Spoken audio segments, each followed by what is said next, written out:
October 13th meeting of the Mackinac Straits Corridor Authority. I'd like to welcome all of you here.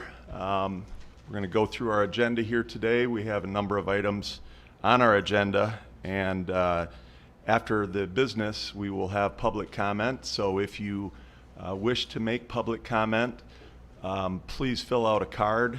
They have them out front, and they will announce the speakers, and we'll go through the public comment again at the end of our agenda here. So with that, I would welcome the other authority members, Mr. Novak and Mr. England. And we will start off with, if we could get a motion to approve our agenda. A motion to approve. Second. We have a motion support. All those in favor signify by aye. Aye. And then we have the approval of the June 2nd meeting minutes. We would need a motion to approve those minutes. Motion to approve. Second. We have a motion and support. All in favor signify by aye. Aye. All right, so next on our agenda, under new business, is the proposed Mackinac Straits Corridor Authority Tribal Consultation Policy. And to go over that for us is Ray Howd, our Special Assistant Attorney General Representative, and Amy is our Tribal Affairs Coordinator with MDOT. So I believe both of them are going to give us a brief presentation. Welcome, Ray. Good morning, Chairman Nystrom and members Novak. Good morning, Chairman Nystrom, members Novak and England. The tribal consultation policy is the draft that that you all have in front of you was based primarily from the MDOT tribal consultation policy. Because, however, the authority is not responsible for the vast amount and different types of projects, this policy is narrowly drawn specifically to the tunnel project. It is in draft form and still would need some minor edits, paragraph restructuring, but other than that, it is for the consideration of the authority. I will tell you that we have sent out that draft policy to the tribes in Michigan, have not gotten any comment back yet, and we also have had two consultations, one with the Gun Lake tribe of Potawatomi Indians and with the Bay Mills tribe. I will say, just for whatever it's worth, that during the consultation with the Bay Mills tribe, they had requested the opportunity to review the Enbridge draft RFP and would like 45 days to review that before the authority takes any action. So I leave that to your discretion. Are there any questions about the tribal consultation policy? Any questions at all for Ray?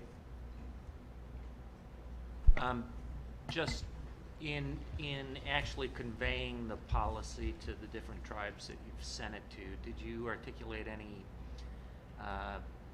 deadline, not deadline, but a goal as to when they might get any comments back on potential revisions of it before we actually voted on it? Member Novak, this based on the policy, since the authority, all administrative functions on behalf of the authority are to be done at the direction and under the supervision of MDOT.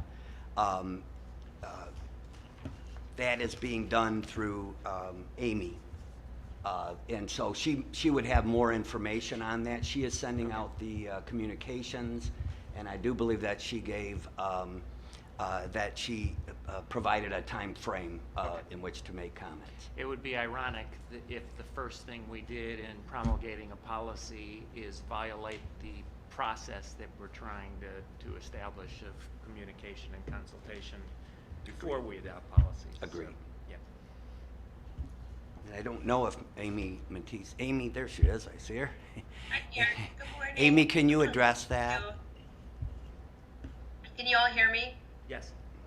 Yes, okay, good.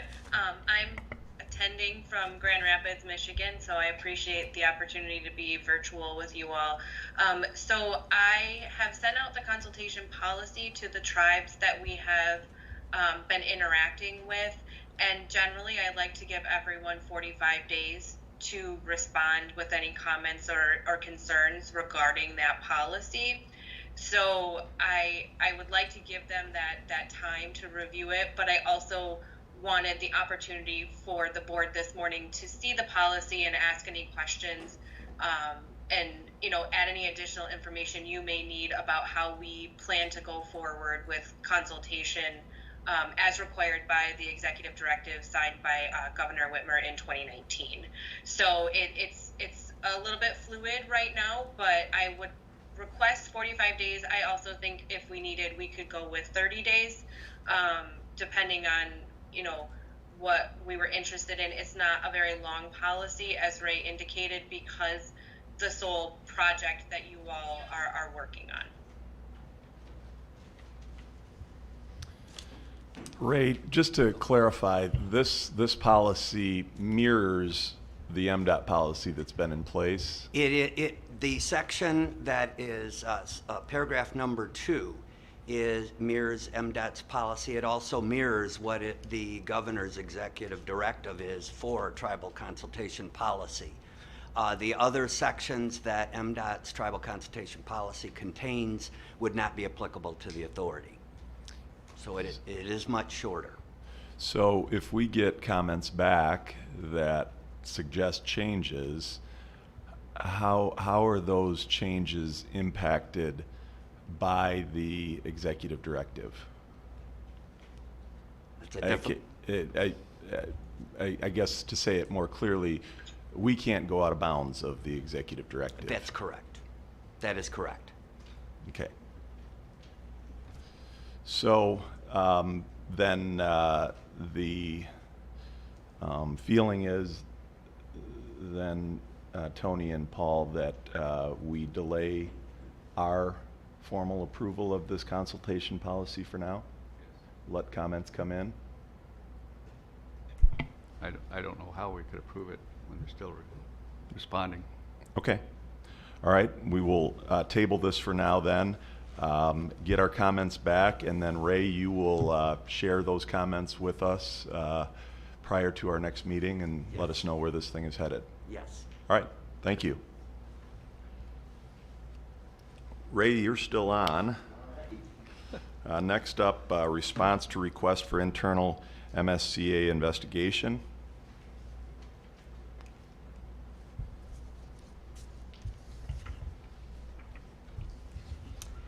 Yes, when we were at our stakeholder informational session on September 20th, Sean Mcbrearty, the coordinator for Oil and Water Don't Mix, made public comments, and he read from a letter that he ultimately gave to all the authority members.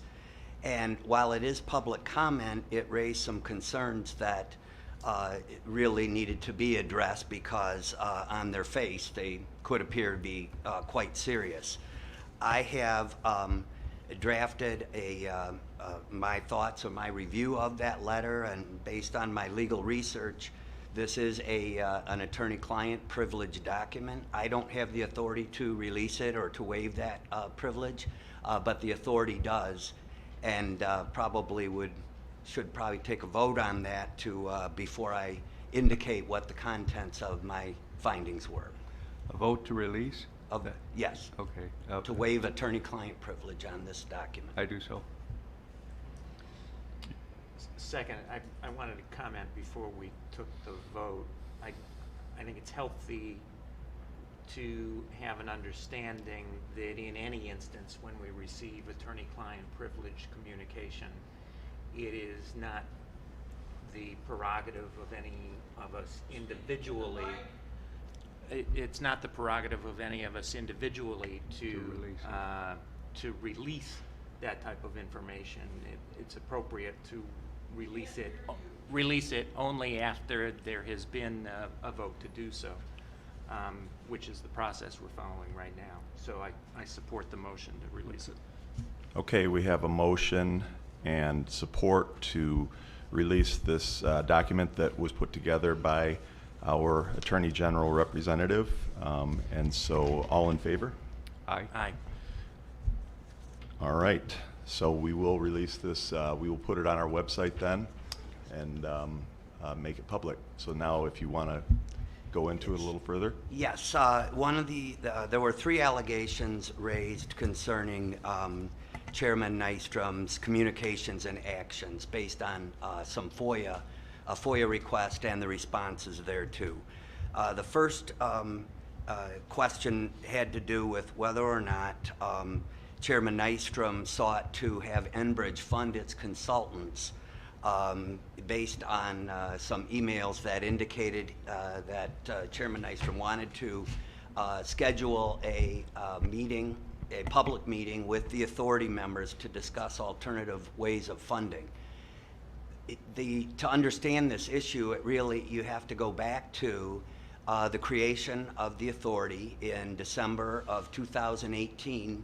The authority met and at that time entered into the tunnel agreement, and then Attorney General Dana Nessel issued an opinion, an Attorney General opinion published, that indicated the statute that created the authority was unconstitutional, that it violated the title object provisions of the Michigan Constitution. Enbridge brought suit. They prevailed in the Court of Claims. And so on the same day that Attorney General Nessel issued her Attorney General opinion, Governor Whitmer issued an executive directive that essentially halted all duties or any obligations or anything having to do with Public Act 359. So the authority for the rest of that was in March of 2019, so for the rest of 2019, the authority was not able to take any actions. It was not able to fund or comply with the terms of the tunnel agreement. Meanwhile, Enbridge had certain deliverables under that agreement, and ultimately then in December of 2019, through the governor's legal counsel, the moratorium was lifted and executive directive 2019-13 was lifted. That then allowed the authority to meet for the first time in over a year in March of 2020. Well, shortly after that, after the COVID virus, the pandemics occurred, the state was experiencing some budget issues and didn't know how the lack of revenues caused by the COVID-related issues would affect the state's budget, and so department directors were told to hold off and look at their budgets, and so the director of MDOT issued suspended all further funding under the Straits Protection Fund. That is, as you're aware, the only source that the authority can use to fund its consultants and the work of the authority. So at that time, that was in about April of 2020. The authority had barely just gotten back up to operation, and Chairman Nystrom, there are some emails in the FOIA where Chairman Nystrom indicated that he wanted to find some other alternative way of funding the consultants, and that in fact in the tunnel agreement itself, Enbridge is to fund the quality assurance contractor, the independent quality assurance contractor, and also Enbridge could use its escrow funding. So Chairman Nystrom wanted to explore that and requested a virtual meeting with the authority to explore other ways so that the authority could continue to do its work. That is the basis of Chairman Nystrom's, the allegations against him that he had, that he had done something untoward, and my recommendation is that he did not. He did what a good chairperson would do, and that is find ways on behalf of the authority to continue to move forward. This all became moot when in May, the director of MDOT reinstated funding under the Straits Protection Fund, and so that is the extent of that issue. Second issue is whether or not Chairman Nystrom has a conflict of interest because of his affiliation with the Michigan Infrastructure. Sorry, I forgot what that stands for. Infrastructure, MITA.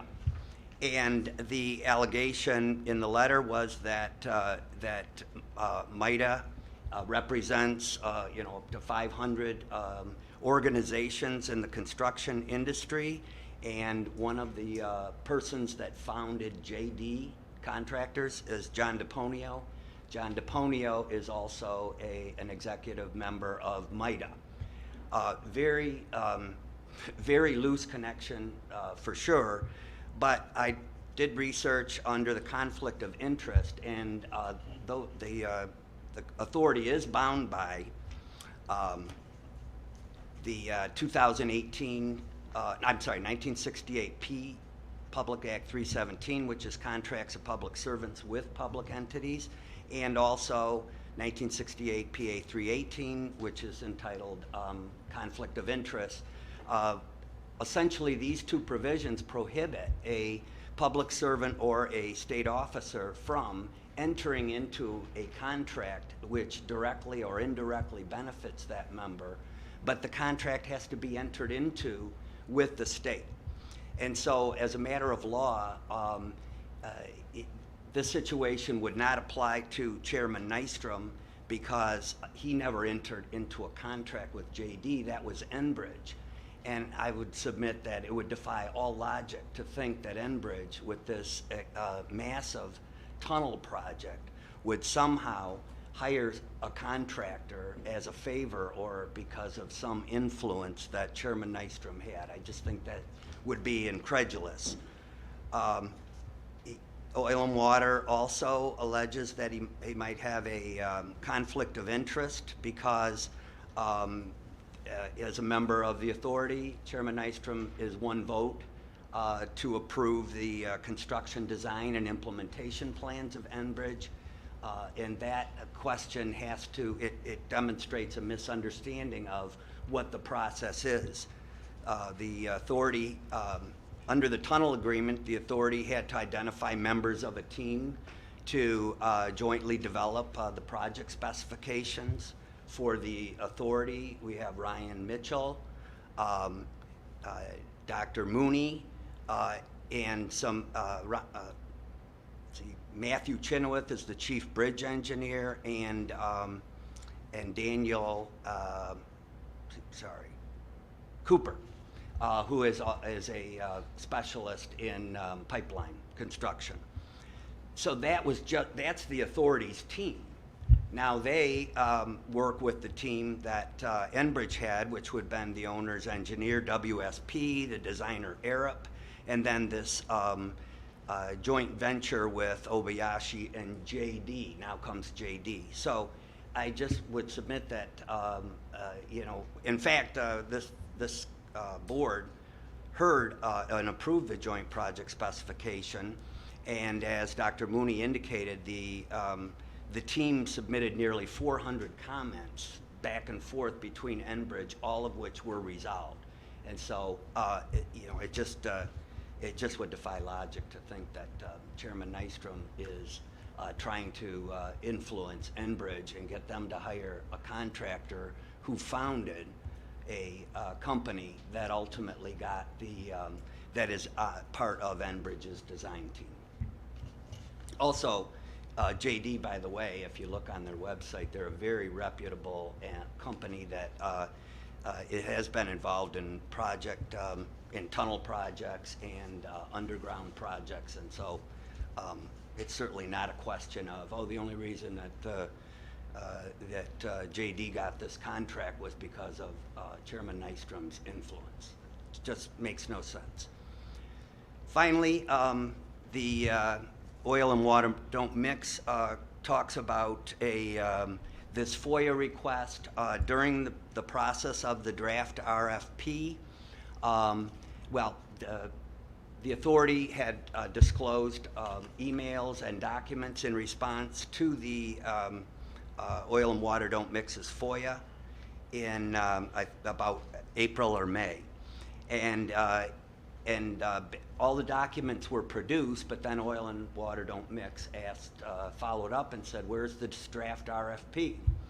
And as it turns out, under Section 7.5C of the tunnel agreement, which this authority will be addressing later on the agenda, the authority is required to concur that any RFP for design meets the 7 requirements that's set forth in Section 7.5C of the tunnel agreement. Those, that is the limited role of the authority. But Enbridge was concerned about confidential and proprietary information, and also a genuine concern that the bids, that the documents not go out until they're finalized, until they're concurred with, before they go out to the world to see what, before the bidding takes place. So those documents were not produced because myself and Ryan Mitchell and Dr. Mooney had access to the Steptoe website, and it was through that we looked at that for technical areas to make sure they complied with PA 359 in terms of insurance, indemnification, to make sure that the draft agreement does comply both technically and legally with the requirements of the Act and the tunnel agreement. We were not able to download, make changes, print, or do anything other than review the drafts. And Dr. Mooney will report later on of what that process was like. And so under FOIA, the authority and MDOT, who administers the FOIA program for the authority, simply did not have the documents to release. As the Chairman Nystrom and Member Novak indicated at the September 20th meeting, that they are not in favor of this. Chairman Nystrom had no idea until he was alerted when on the second request from Oil and Water Don't Mix for the draft RFP. And at that point in time, he was not happy, and the authority it simply does not want to go through that in the future. So those are, again, it's the factual background that forms the predicate for my recommendation that I do not believe that any further investigation is necessary. Any questions? Questions of other authority members for Ray? No, I'll have some observations later about FOIA compliance issues, but I think I can do that under authority member comments. Okay, thank you, Ray. All right, next on our agenda, project milestones, submittals received. Dr. Mooney, welcome. Thank you. Good morning, Chairman Nystrom, members England and Novak. I'm presenting today, or joining you today from Detroit, Michigan. I've got some slides that I'm going to show that kind of walk through the key points of my detailed report that I provided to you a week ago. So let me just share screen here. Okay, hopefully you can see this. All right, I'll assume yes. Yes. Okay, so what I'd like to walk through here is 5 key elements of my summarizing my detailed review, and I would like to add that I took a real detailed review, performed a real detailed review of the RFP, as did Ryan Mitchell and Ray, as Ray just summarized there. I'll go through 5 items. First of all, the amendment. Well, I'll start with the amended draft procurement and contracting execution plan, and I'll finish with proposed changes to the jointly developed project specifications. But primarily this is about the RFP. So let me just describe the RFP review process. As Ray summarized, myself, Ryan Mitchell from MDOT, and Ray performed this review. The RFP review began in May of this year, so it's been ongoing now for a good 4 or 5 months. And we used a comment resolution process, which is a very common approach used in engineering infrastructure projects. So we had, on average, bi-weekly meetings with Enbridge and their consultants working through comments resolution on RFP. The initial RFP was provided via the Steptoe read-only data site beginning in May, and then we went through roughly 3 iterations of comment resolution, comment review, discussion, and then resolution. And all of my comments, as I outlined, detailed in my report that I provided, all of my comments, and to my understanding, all of the comments by Ryan and Ray were satisfactorily met. So I'll go through that process today. Forgive me for being fairly detailed in this, but it was a detailed review, and I think in the interest of transparency, it's important to convey all of these levels of detail. So I've roughly 25 slides and no pictures, unfortunately. So it's a lot of bullet points, but this is a contract, really RFP language, and so I want to get into those details. But first, the amended draft procurement and contracting execution plan. So per tunnel agreement section 7.5a, this requires Enbridge to submit for review a draft procurement and contracting execution plan. I'll just call that the plan. Enbridge submitted their plan back in 2019 and now has submitted an amendment to the plan, which I'll call the amended plan in discussion here. So just a bit of background. In 2019, Enbridge selected a construction manager general contractor project delivery model, which is the acronym is CMGC. That included the owner's engineer, WSP, a design engineer, Hrfp, and then a pre-construction services contractor, Great Lakes Tunnel Constructors. So in the CMGC model, and so that, by the way, the bullet point, first bullet point there, this was used throughout the design process. Really important for a complex project like this, where constructability aspects play a major role in designing of the infrastructure, to have a contractor involved. And that was met. And that's really why the CMGC, the biggest benefit of the CMGC project delivery model. So in this model, though, construction contract is generally negotiated with the pre-construction services contractor, who thereafter becomes the general contractor and builds the project. That's the GC portion of the CMGC. There is an off-ramp, though, in the CMGC procurement model. There is, and both parties here exercise the option to exit and not move forward with the GC portion. Therefore, Enbridge will go to market for a construction services contractor, and that's why you have an RFP submission for your review and approval. And then lastly, this really is a transition to a design bid build delivery model. So from CMGC during design to a design bid build, which is really now just bid build.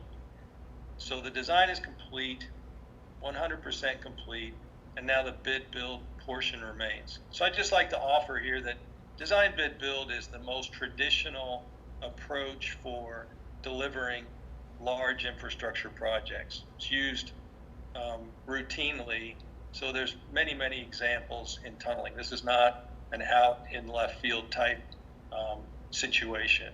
The key here is that the CMGC was used during design, and it incorporated all those important constructability aspects, and now they move forward to bid build. So just to summarize what the tunnel agreement requires, I'll just say that the amended plan meets the tunnel agreement requirements in my view. First of all, Part A, and the blue text in my slides is tunnel agreement language or points. So Part A, must include contract execution model to complete design and construction. Well, the amended plan does that. It defines the design, bid, build. Part B requires that Enbridge procurement quality processes that includes a general description of the RFP and bid solicitation process, contractor qualification process, and contractor proposal evaluation and selection criteria. So their amended plan has a list of qualified contractors, or indicates there will be a list of qualified contractors invited to respond to the construction services RFP. It defines what a qualified contractor is, must have the ability, proficiency, knowledge, and experience with hard rock tunneling, mixed ground tunneling, high water pressure tunneling, operation of slurry or variable density tunnel boring machines, pipeline installation within a tunnel, key personnel with experience that closely matches the anticipated conditions for the project and can safely execute the work. So that's really quite clear what those qualifications are. Next, Enbridge, WSP, and their consultants have interviewed, this is again laid out in the amended plan, that Enbridge, WSP, and their consultants have interviewed potential contractors, contacted reference projects of those contractors, and determined the level of qualification of the potential contractors in order to develop their list of invited proponents. And note that this qualification process is also common on major infrastructure projects. And then the last part, or just continuing with this part B, their amended plan indicates Enbridge will evaluate both technical and cost proposals submitted by qualified contractors using Enbridge determined evaluation criteria. Example criteria are provided in their amended plan, including in categories such as project approach, project personnel, management approach, and safety approach. They indicate they'll narrow to a short list of approximately 3 proponents, and then interview the shortlist firms and select a preferred contractor. I'll note here that this selection approach is very similar to what we call best value procurement, that considers factors other than cost when selecting a contractor. I'll add that that's quite important in complex projects like the GLTP, where considerable weight is given to methodology, experience, and not simply cost, just cost anyway. I'll add here, members, as I please interrupt if you have any questions as I go. Otherwise, I'm just going to kind of carry forward with my review. Could I ask a question then on the environmental impact? I didn't catch what the responsibility in that was. I'm sorry, Member England, I didn't quite hear your question. You were giving the requirements, what was expected. Oh, that's it, I was holding the button. You were giving the requirements of the construction contractor, and I missed a part, what their responsibility is for environmental impact while they're doing the construction. Oh, so they are responsible for all environmental impact during construction. I'll address that, if you don't mind. I'll address that in my review of the RFP because I get more specific about that. Okay, thank you. The third component then is timeline for execution of each RFP. The specific timeline depends really on the approval of the RFP, which is before you. Enbridge indicates they'll be in a better position to define a timeline after this board meeting. Their October 1 cover letter to the board indicates that they intend to issue their RFP during Q4 of 2021. So overall, I find the amended draft procurement contracting execution plan to be satisfactory. It's in accordance with the tunnel agreement, and it's consistent with tunnel construction contracting practice. So that's item 1. That completes that. I'll move on to item 2, which is summary of the draft RFP to construct the project. And I wanted to really elaborate here on the components. It's a very, very extensive RFP. All RFP of large projects are. And so it includes the following items. First, the instruction to proponents, including an RFP data sheet. And then there's appendices A through F, where all the meat really is of the RFP. I'll hit some high points here in the instruction to proponents and RFP data sheet. Really, it sets forth the components of the RFP, the procedure that proponents must follow, and it summarizes the evaluation and selection process. The RFP, by definition here, it has to define what it's for. It is constructing the project, including the tunnel, pipeline, tunnel systems, as well as the north and south shore stations. Construction of the third-party utility facilities above and beyond what's already designed in is not included in this RFP. The project description notes the approximate 4-mile length, that it will be bored entirely underground below the lake bed, that a minimum internal diameter of 21 feet has been established in design, that a structural lining is required and is designed, that challenging ground conditions may be encountered, including hard rock, weak rock, and fractured rock, and potentially up to 17 bar of groundwater pressure. You've heard all that before in the information session. The RFP is open to proponents by invite only, and these are qualified proponents as I described in item number 1. All RFP documents are considered confidential information. There'll be formal procedures for communications about the RFP via written inquiry, revisions and clarifications to the RFP, and reservation of Enbridge's rights to modify or cancel the RFP.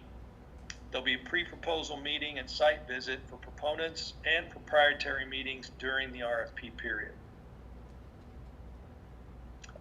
Moving on here, alternative technical concepts, or ATCs, will be considered. ATCs are innovative concepts brought forward by proponents that conflict with the final design and or specifications. And so this is common on projects. You want to get innovation, and so you listen and accept those innovative ideas from proponents. And then Enbridge will determine which alternative technical concepts to consider in moving forward. They do indicate in the document ATCs not eligible for consideration include those that would fill the tunnel with water upon completion, or those that would require changes to the tunnel agreement or environmental documents, including the NPDES permit, Eagle resource permit, or permit applications to the USACE or MPSC. Mike, we lost your screen. We can see the title at the top of number 2, but everything else has gone blurry. Can you try to refresh it or something? There it is. We got it back. Is it better? Yep. Okay. All right. All right. So the third bullet here, hopefully you can see my big blue mouse on there, right? The RFP data sheet identifies 2 possible commercial structures, either a lump sum with allowances agreement or a cost plus fixed fee with incentive agreement. So proponents are directed to submit cost estimates for each of these structures. The proposals will be evaluated based on criteria determined by Enbridge. Stated evaluation criteria to be used include information requested in the technical requirements document, which I'll speak to, commercial requirements document, as well as the nature and number of contractual, commercial, and technical exceptions that come up during a proposal. Lastly, on this page, the data sheet indicates that the scoring and the weighting of evaluation criteria will be at the discretion of Enbridge.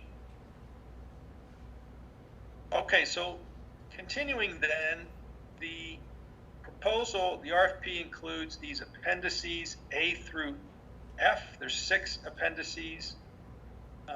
And I'll just hit the high points. Appendix A is really proposed format, contents.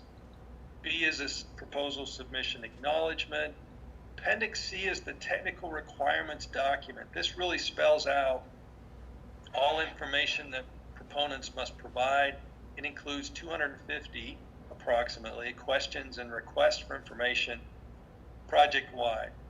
Appendix D is the commercial requirements document, and this is where the cost proposals come in. Appendix F includes other documents, and specifically reference information documents such as the tunnel agreement, a project risk register template, and then some other information there. Moving on, the most important section, or the most voluminous appendix, is E, which is where the contract is.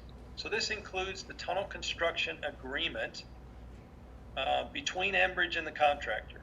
So that's, I'll use TCA as an acronym. Gets a little tricky with, we have the tunnel agreement between the authority and Enbridge. We have the tunnel construction agreement between Enbridge and the contractor. First of all, the terms and conditions of each TCA, and I say each TCA because there are 2 cost models, and therefore there are 2 TCA drafts. They are essentially, for the sake of this presentation, they're essentially the same. All the key components are the same. The following key articles are in there: definitions and terminology, including defining the company, which is Enbridge, the MSCA group, which includes the MSCA and personnel, contractors, and officials of MSCA. And it defines the Michigan group, which includes the MSCA, the state of Michigan, and personnel, contractors, and officials of MSCA and the state of Michigan. The sections include contractor responsibilities for all the scope of work, for labor, for quality management, risk management, compliance with law, environmental management, record keeping, and responsibility for the site, materials, and equipment. Enbridge's responsibilities, including payment, authorizations, and information. Schedule of work, including commencement, contractor schedule, work acceleration, timely completion.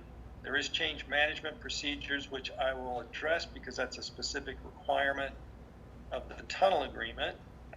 Title, risk of loss, insurance requirements, including that the MSCA and the state of Michigan are listed as additional insureds. Procedures and certificates for mechanical, tunnel, substantial, and final completion. Contractors' representations, including good standing in the state of Michigan.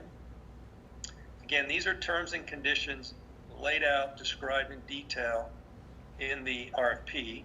Warranties and indemnification, including of the MSCA group and the Michigan group. Finally, dispute resolution and Michigan liability waiver.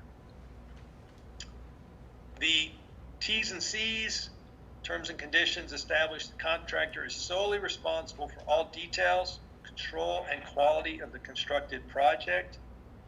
The contractor is required to develop and implement a quality management plan, including all work of subcontractors, to ensure and document that all project specifications are met. It establishes the contractor is solely responsible for management and mitigation of risks associated with construction, and a requirement of a formal risk management plan. And it establishes the contractor must comply with all health and safety requirements and all environmental policy and provisions set forth in attachments. So on this point, Member England, there's a whole list of attachments which lays out Enbridge's environmental plan and requires that the contractor adhere to all of the applied plans in there. Thank you, Mike. But also you mentioned that they have the option of trying new technologies or proposing new technologies. As someone who's familiar with tunneling technology, what might these be? Oh, in general, with the ATCs, alternative technical concepts, you may have a contractor, a proponent come in and see something in the specifications or the design, and they'll say, look, there's a better way to do this. Or maybe they'll suggest a slight change in the diameter of the tunnel. So these alternative technical concepts are things like that. They very well could be something along the lines of this issue you mentioned of imaging ahead of the tunnel boring machine. And if there's some aspect of the specifications that would require revision or a relook in order for that ATC to be implemented, then that would be required. So having that in the contract is valuable because it allows, it informs those proponents that, hey, we're interested, Enbridge is interested in their, innovations that can improve, reduce risk, and produce a better product at the end. I agree. I just was concerned if does the authority have an opportunity to see what those innovations are before a decision is made? Well, that's a good question. I would say 2 points to that. One is tunnel agreement allows, certainly if this would trigger any change to the jointly developed project specifications, then the authority has to approve that. So by definition, you would see what those ATCs are. In addition, though, the tunnel agreement allows for authority personnel to observe the process of reviewing and selecting of the contractor, and by that process, we would see what the ATCs are, or whoever those personnel from the authority would. Thank you. Okay. I'll address subsurface conditions. Subsurface conditions contractually are always a significant portion of any sort of RFP and eventually a contract and a successful project. So the T's and C's establish the contractor and Enbridge responsibilities for these subsurface site conditions encountered during construction. You heard a lot about those subsurface conditions in the information session last month. Those anticipated subsurface conditions are described in what's called the geotechnical baseline report. That GBR is provided along with the GDR, the geotechnical data report, which itself is just a factual record of all collected geotechnical data. So this GBR, which is a contractual document, it establishes the anticipated subsurface conditions. And this word baseline is sort of synonymous with anticipated in this regard. So the GBR includes things like baseline statements. Here's an example, and these are directly from this RFP. No karstic voids, no groundwater contamination will be encountered along the project. Secondly, gassy conditions, for example, methane, hydrogen sulfide, will not be encountered. And then third, that the buried valley, which is the old Mackinac River, will not be encountered during tunnel excavation because the tunnel goes in rock underneath the buried valley. So these statements are provided there and allow the contractor or proponents to build a bid based on those anticipated ground conditions. Secondly, there's additional information provided related to tunnel construction. These are all summarized, just giving data and descriptions. Sometimes you can't be real specific with a baseline statement. And so, for example, when it comes to abrasivity of the ground and how much that will wear tools, there's information provided about that for the contractor, the proponents to build a bid.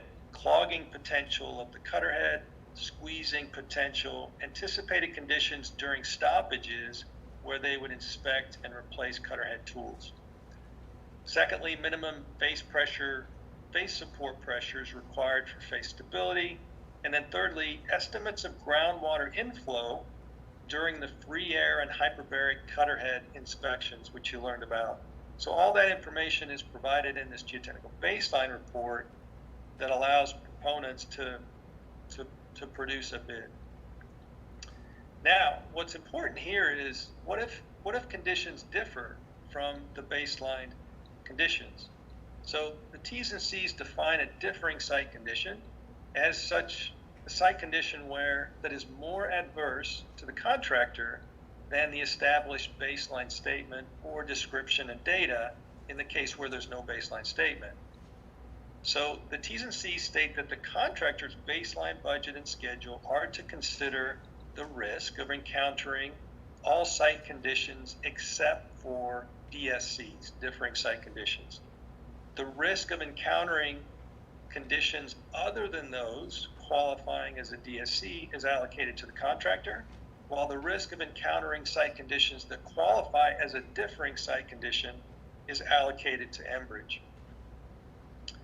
The procedures and criteria for establishing a differing site condition are described, and the T's and C's also include required procedures in the event of archaeological discoveries or discovery of a hazardous substance, including procedures of temporary work stoppage and then the follow-up procedures after that. So I mention this because differing site conditions is unfortunately, it's somewhat of a common issue on underground projects that can cause problems. And so in my review of this, it's very detailed in the GBR, very clearly laid out, and that's a good thing. It provides contractors with the ability to provide a bid and clear statements about what is a differing site condition and what is not. All right, carrying on then, the T's and C's stipulate a contractor warranty period of 2 years beyond final completion, the requirement that the contractor replace, repair any latent defects for 3 years beyond that warranty period. Thirdly, establishes an audit period extending to 3 years after final completion, within which the contractor must reproduce all records and undertake inspections and audits. Establishes a dispute resolution process that includes a dispute review board and mandatory mediation, and that's quite common on large infrastructure projects. And then it states the project work is not to be stopped in the event of disputes. So those aspects are, well, I'm not a lawyer, I'm just reviewing from a technical perspective, and with experience on other projects, these are common items in underground type RFP information and contracts. So there are a number of exhibits to the Appendix E. These include the scope of work, and in the interest of time, I think I'll try to skip some of these, but this really, the scope of work is quite intuitive as to what that is. It also includes a set of issue for construction project drawings. This includes the precast concrete tunnel lining segments, the tunnel sump cover segments, the north station shaft, and south station shaft or portal. And I mention that because this is the permanent structure that the authority will assume ownership of per the tunnel agreement. So a full 100% design issue for construction set of drawings is provided in the RFP. There are a number of additional exhibits in here that I just list here. My report lays these out in more detail, but there's aspects of key personnel, which is always critical to a project, contractor's project schedule requirements. Here's the attachment of safety documents. Here's the attachment for environmental documents, which establishes the environmental protection plan that the contractor is responsible for. There's an attachment on government authorizations and permits, policies and procedures, and then the quality documents. And so this is quite important for MSCA ownership. This includes a series of documents that articulates the construction quality requirements and management, including the requirements for the contractor's quality control plan, inspection and test plan, and then test and inspection logs and record keeping, which I'll speak to in a minute as well. I'm sure it's there, but I didn't hear you say anything about where the tailings pile is going to be and how the trucks get there and how the routes they take and things like that? Yeah, that would be part and parcel of a few different documents, safety documents, environmental documents, and permits.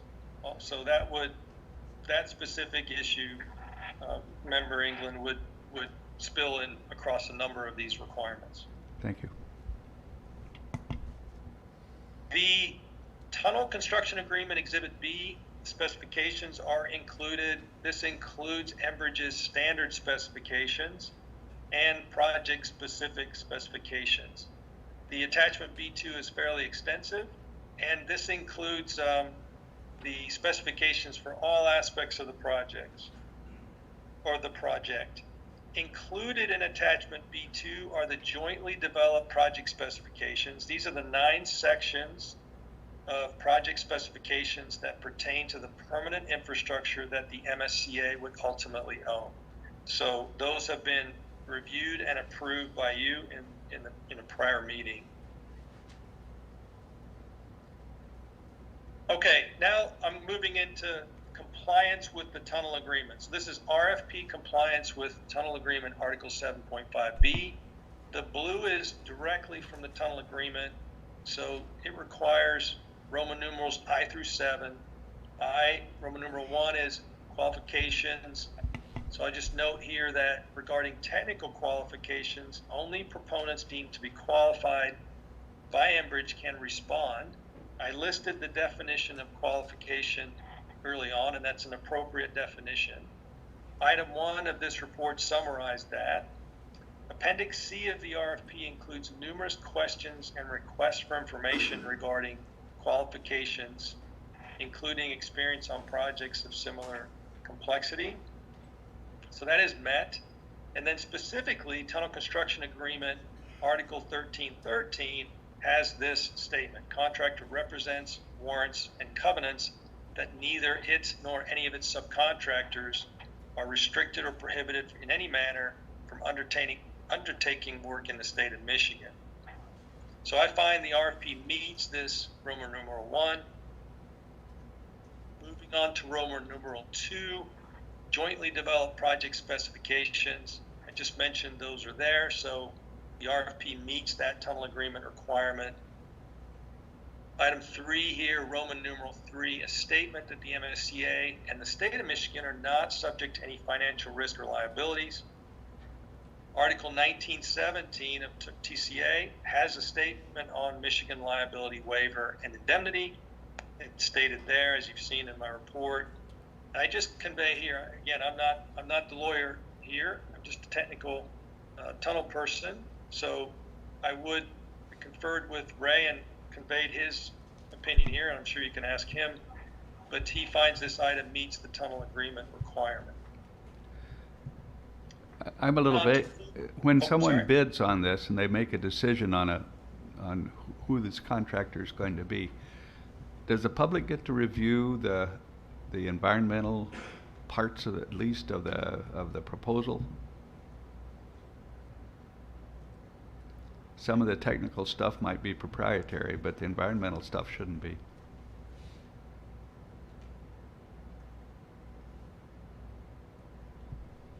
Yeah, that's a good question, Member England. Maybe that's a question for Ray and Enbridge. Mm-hmm.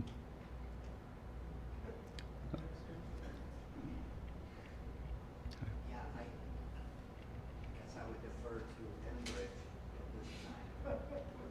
What's in it?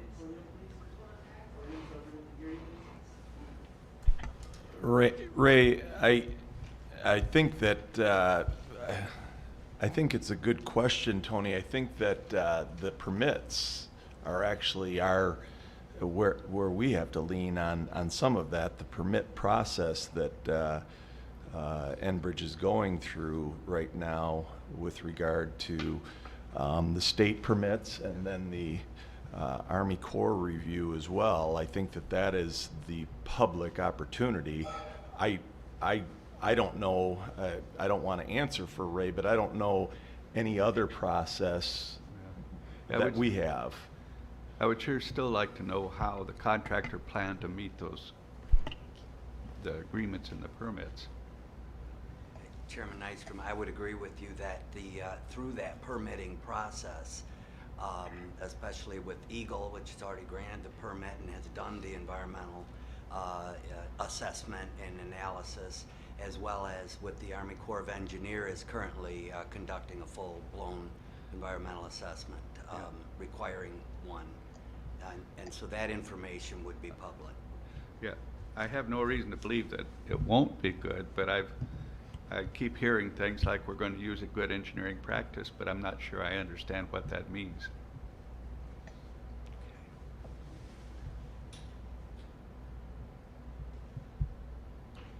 It would have to be consistent with whatever the permit conditions are and the findings of the regulatory agencies. I think the issue will come up again. Thank you.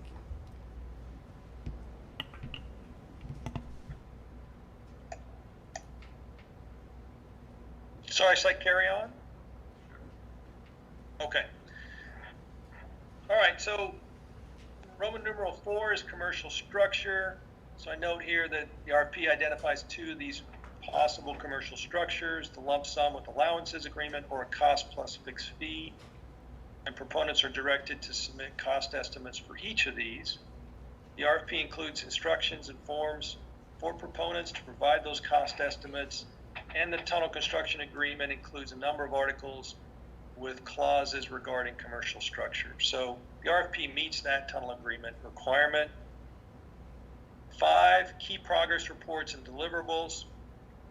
The RFP includes numerous requirements for contractor deliverables and reports. For example, the scope of work and the jointly developed project specifications require many action and informational submittals, inspection and testing plan records, and quality management documents. Article 2 of the TCA includes language on progress reports, and Article 10 of the TCA identifies 5 levels of completion from mechanical completion through final completion. And each of these requires submittal of a certificate of completion.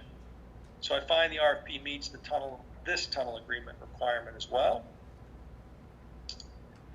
Then item 6, change management procedures. So Article 6 of the TCA defines change management procedures, including change directives, change requests, change orders, and amendments. The addendum forms for these change directives and requests are provided in the RFP. It is worth noting here that the TCA is between Enbridge and the contractor, and therefore the change management procedures in the RFP are between Enbridge and the contractor. The tunnel agreement, Article 7.7, requires authority approval of material changes, material defined as any substantive departure from the jointly developed project specifications. So in this regard, I find the RFP meets the tunnel agreement requirements for change management between Enbridge and the contractor, and that Enbridge will need to coordinate these TCA change management procedures with the authority when material changes are involved. In other words, when project specifications are impacted here. And so that effort is, I'll hit on that a little bit later. That effort is underway to elaborate on that. And then item 7 is a requirement proposed. Excuse Yes? me, before you leave this particular area, this was one of the ones that I kind of flagged to have a more expanded discussion about.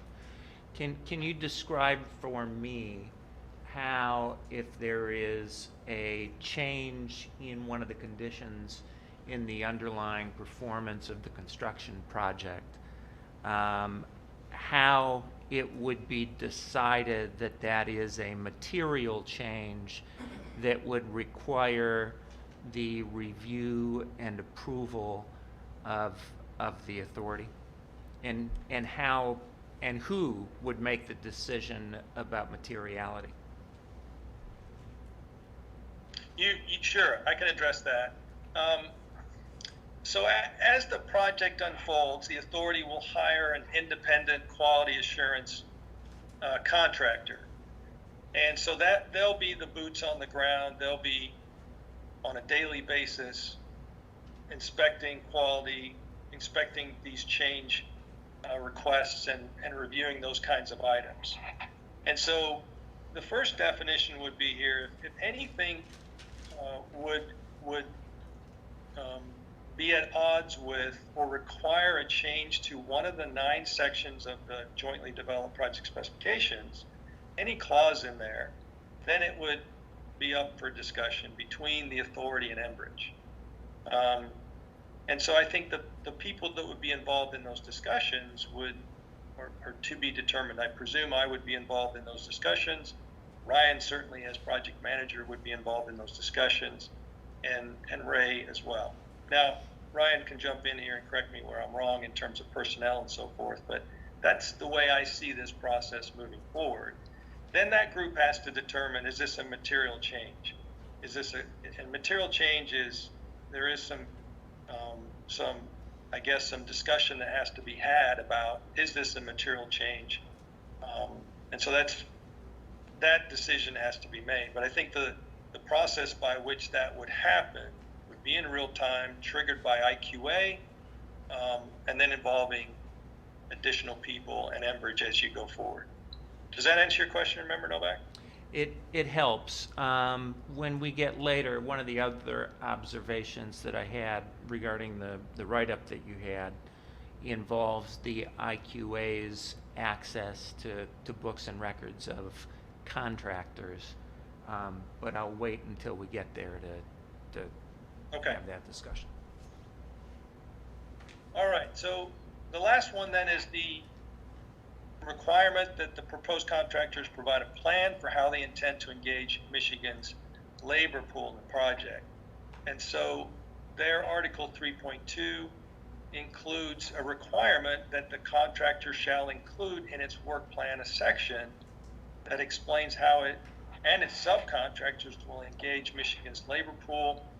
In addition, the RFP requires proponents to submit a socioeconomic plan that details the local and indigenous businesses they intend to utilize as subcontractors and the work opportunities proponents will make available to local and indigenous businesses, including the estimated value of that plan and that involvement.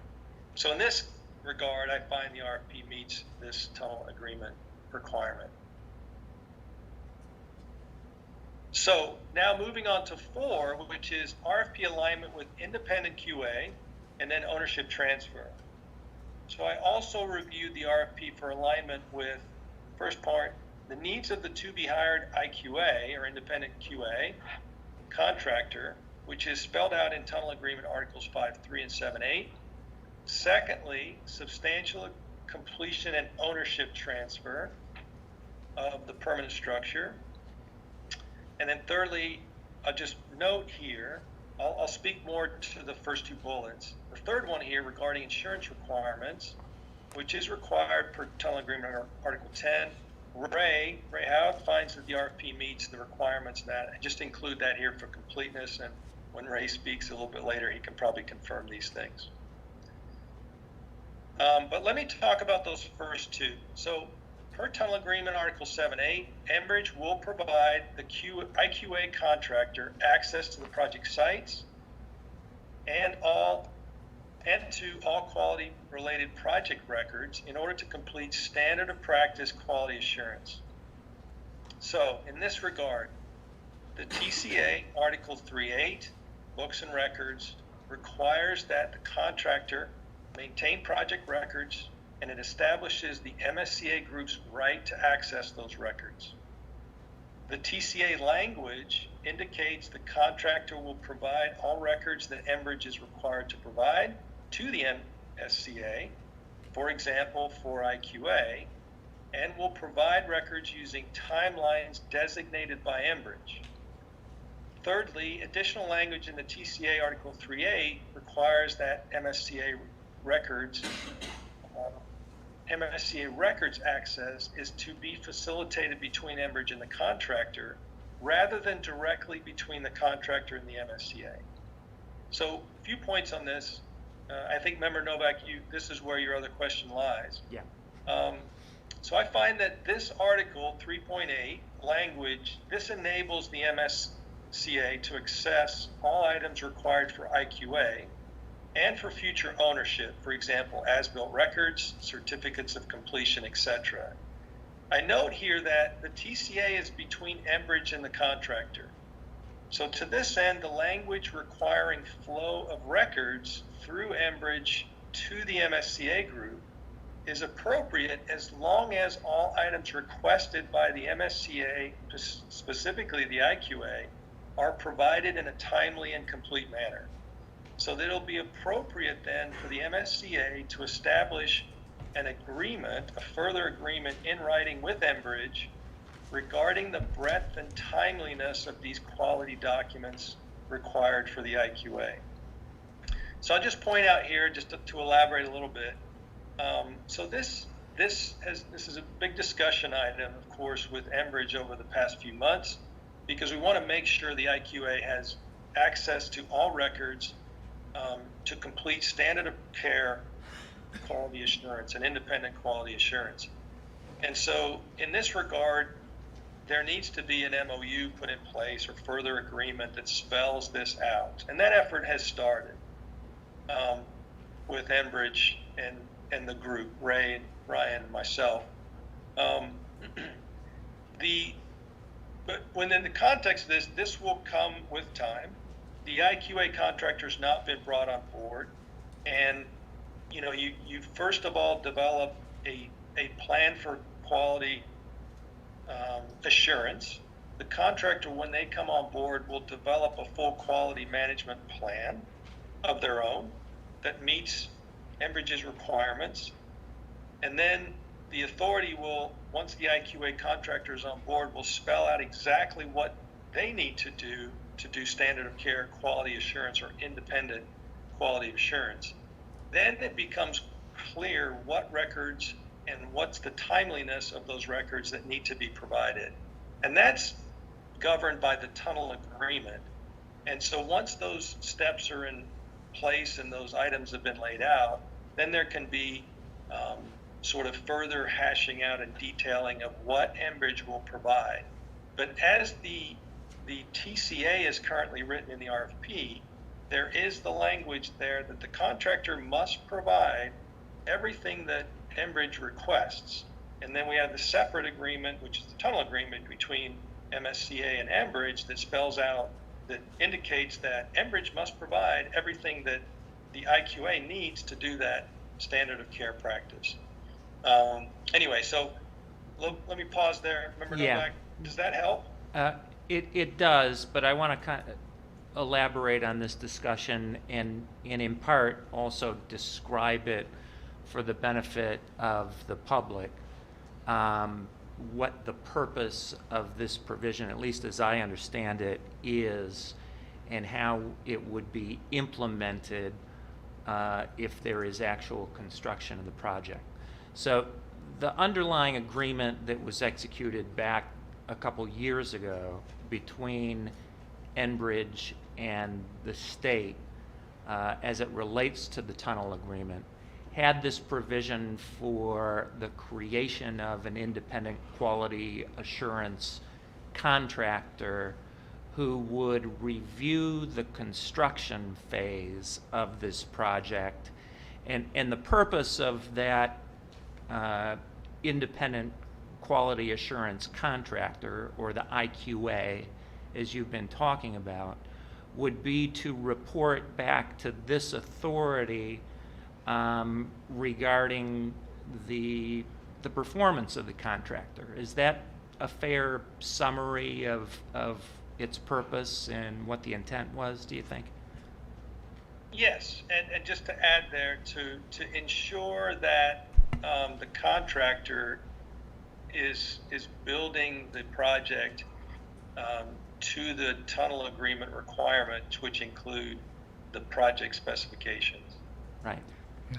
And then as I look at that original agreement that was signed a few years ago with respect to access to information, it was agreed that the independent quality assurance contractor would have reasonable access to all tunnel construction documents necessary for standard of practice quality assurance. So in other words, that IQA, this independent contractor who's kind of serving as the, as you called it, the boots on the ground, but basically the independent entity that would review construction and report back to this authority as appropriate, they were granted access under, or it was intended that they be granted access to all of the necessary construction documents to assure that the standard of practice quality assurance had been met. Is that also a fair summary of what was already agreed to? Yes, I believe so. Okay. Now, in thinking about, and so now we're talking about contracts not between the authority and Enbridge, but between Enbridge and any company that is constructing the project. And one of the things that construction company would have to do is grant access to this independent quality assurance agent, the watchdog, so to speak, of their construction documents, so that the independent quality assurance agent would be able to assure that construction was being done in a quality fashion. Is that also fair? Yes, that's correct. Okay. And one way to do that, it seems to me, is just to say in the agreement that Enbridge enters into with its construction contractor, an agreement that simply says, and by the way, the independent quality assurance contractor will have unimpeded access to the books and records of the construction contractor. That would be one way to do it.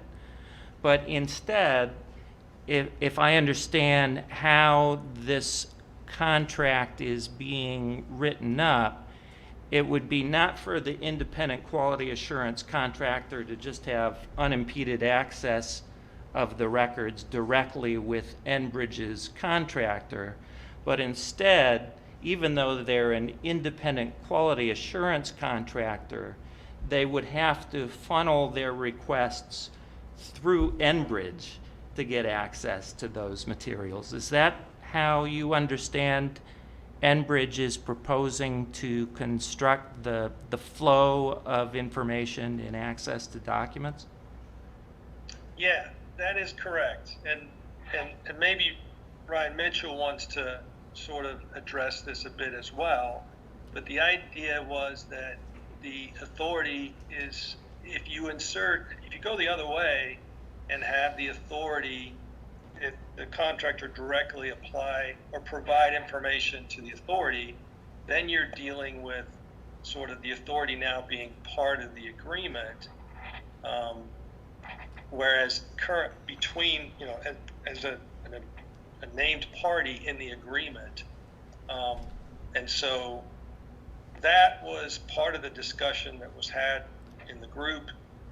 And I think that's why we resolved it the way it is resolved now. But maybe Ryan, you want to add to this? Thanks. No, I think you summarized it correctly, and Member Novak is a good question. There's a natural tension in the agreement. The end result, the hope of the contractor and Enbridge, is that the authority is going to accept that the tunnel's been constructed in accordance with the tunnel agreement and the jointly developed specifications, which is part of the RFP. If there's issues with quality assurance access, it could be very disruptive and cause delays for Enbridge, which is not necessarily a problem for the authority.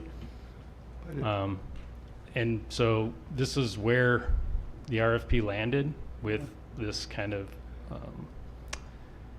I guess, custodial access, so to speak, through Enbridge.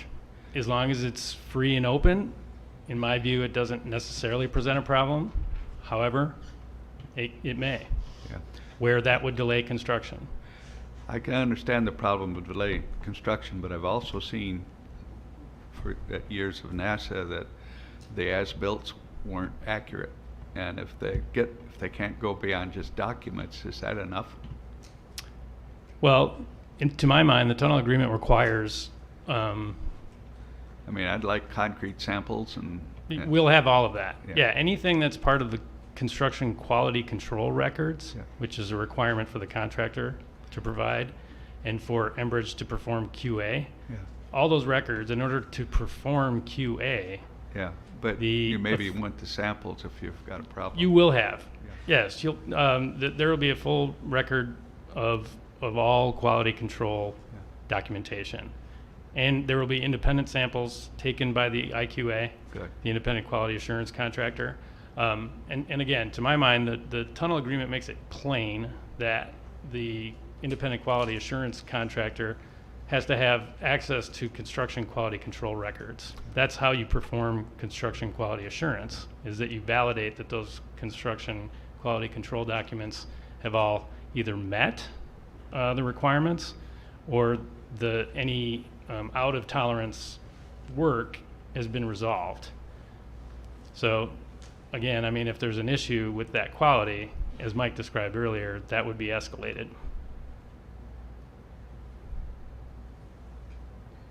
Now, in Dr. Mooney's, and I'm just going to quote from his report to us on this topic and the access to these records, he writes, I find that the Article 3.8 language enables the authority to access all items required for independent quality assurance and for future ownership.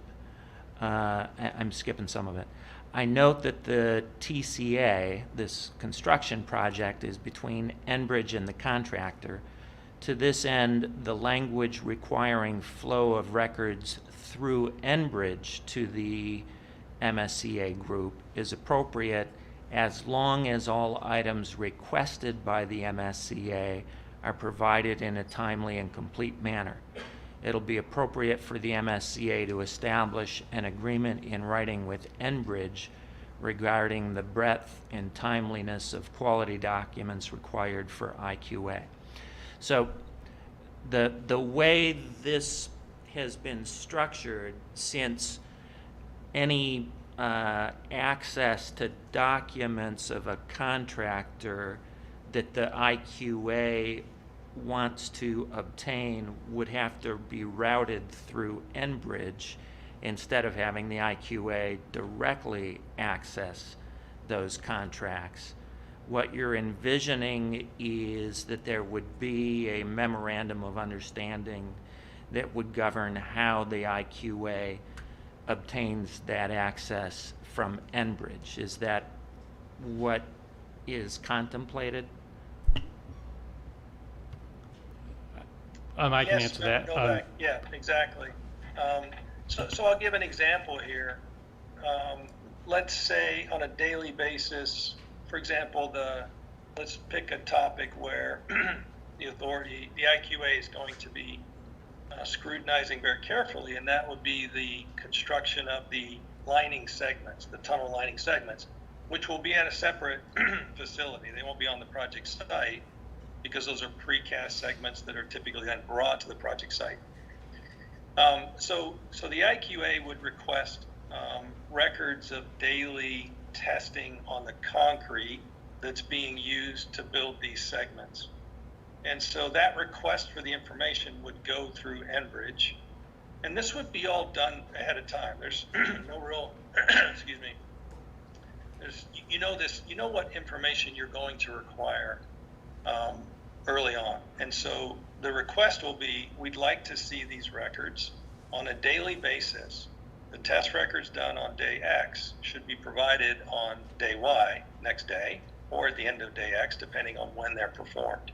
So the timeliness and the nature of the request would go through Enbridge per the current RFP language. Enbridge would then essentially work with the contractor and the contractor's subcontractor who's building those segments to provide that information.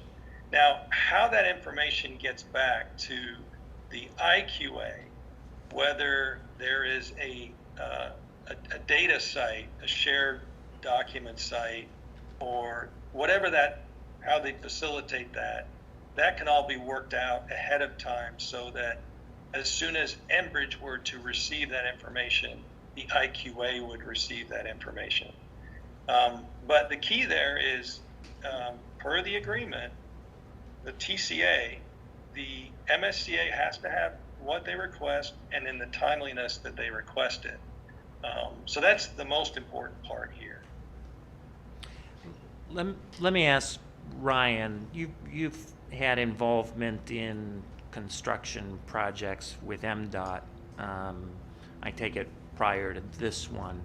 Are there ever instances where instead of this type of flow information, there is simply an agreement between MDOT and a contractor that if MDOT wants to perform some type of quality assurance oversight function,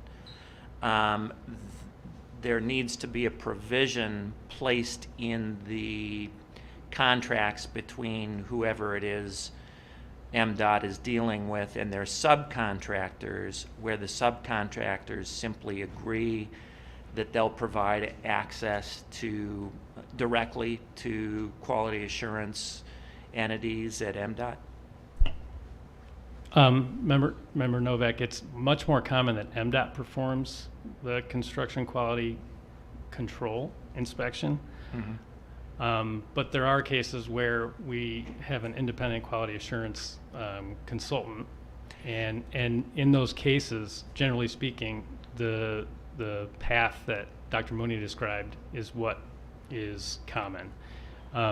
There's shared access to a common document control platform, and that would be, just for simplicity, it's a file sharing platform where the contractor has all of its quality records. Now, in order to get that record onto the system, you've got to, it comes out of the field from an inspector, and then it's scanned and uploaded. That's the lag we anticipate and we would expect, but for all intents and purposes, it is immediate. And that's what we would, essentially, in order for this to be done smoothly and in my view, effectively, and the expectations from an MDOT perspective is that it would be immediate. Okay. When you say immediate, you mean essentially that MDOT, or in this instance, the independent quality assurance agent, would have access to the construction records contemporaneously with Enbridge's access to those records. Yes.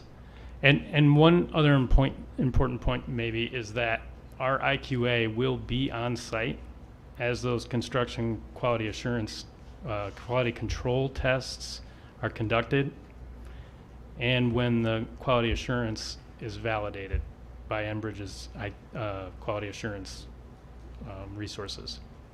Okay. So again, there will be that in person, either as Dr. Mooney alluded to, at a manufacturing facility in the case of the precast tunnel liners and other pre-manufactured components, but also in the field as they're placed.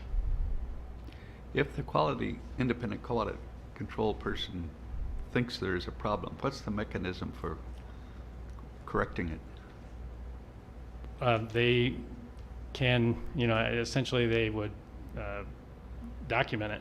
Well, they document it, but how do you get it changed? You note the discrepancy to the contractor, and in order for it to be accepted, it would need to be corrected. So a defect would not be allowed to be left in place unless it's considered an acceptable solution. So if it's out of tolerance, it wouldn't be accepted. So let me just add to the point. If there was something significant, does the quality assurance contractor have the authority to stop work? No. Okay. Not to my knowledge, that's not documented anywhere. That could be, again, as I mentioned before, there's a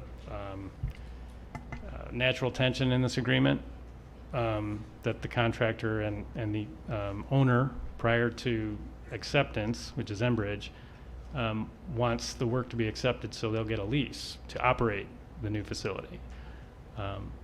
So there's a natural tension there, but part of that, and again, something Mike may have alluded to, but I don't know that he did, was the state does not want to manage this contractor, and the state does not want to be obligated to responsible for a disruption or a delay. So that's just a note of caution around how independent quality assurance is generally done.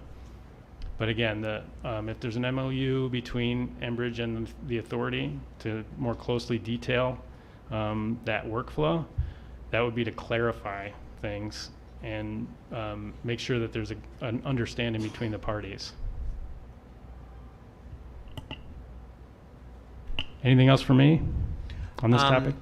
When, just from a timing perspective, since Dr. Mooney's report contemplates that there's going to be this memorandum of agreement on the information flow as it relates to the independent quality assurance contractors' access to records, when is it contemplated that that agreement would be entered into?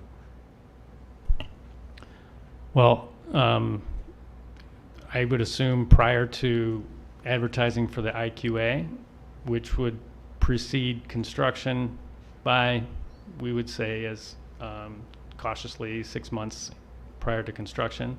So as Mike or Dr. Mooney mentioned, we have an idea of what could be part of that MOU, but we haven't developed a draft that would be ready for you.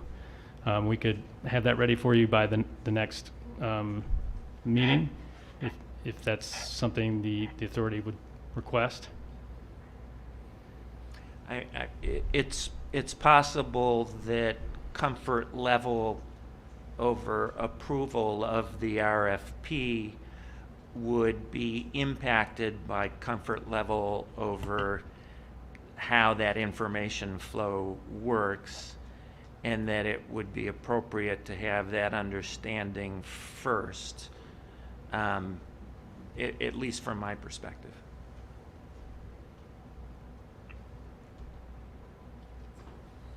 So let's go ahead and plan on that then, Ryan.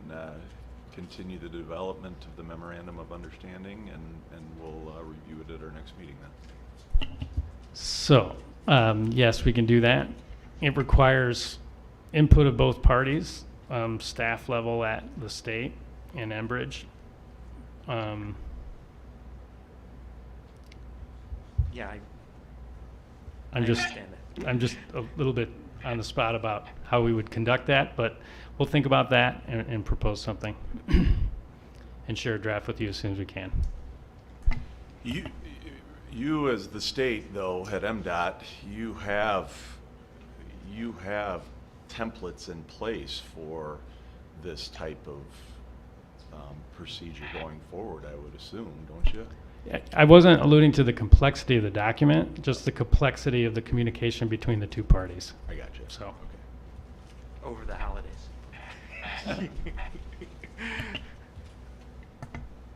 we'll provide a draft as soon as we can, so you have it in plenty of time. Back to you, Dr. Mooney. Yeah. All right, thanks. One question that was asked there, I'd like to just maybe add a comment to, and that is, the question was asked whether the independent QA, if they identify something that doesn't meet the project specifications, can they reject that? And Ryan's right, the tunnel agreement doesn't allow, that's not part of the TCA, for example, but we have to kind of connect the dots, and that is that the acceptance of the tunnel by the authority is incumbent upon the project specifications being met, which has to be authorized, stamped, so to speak, by the IQA.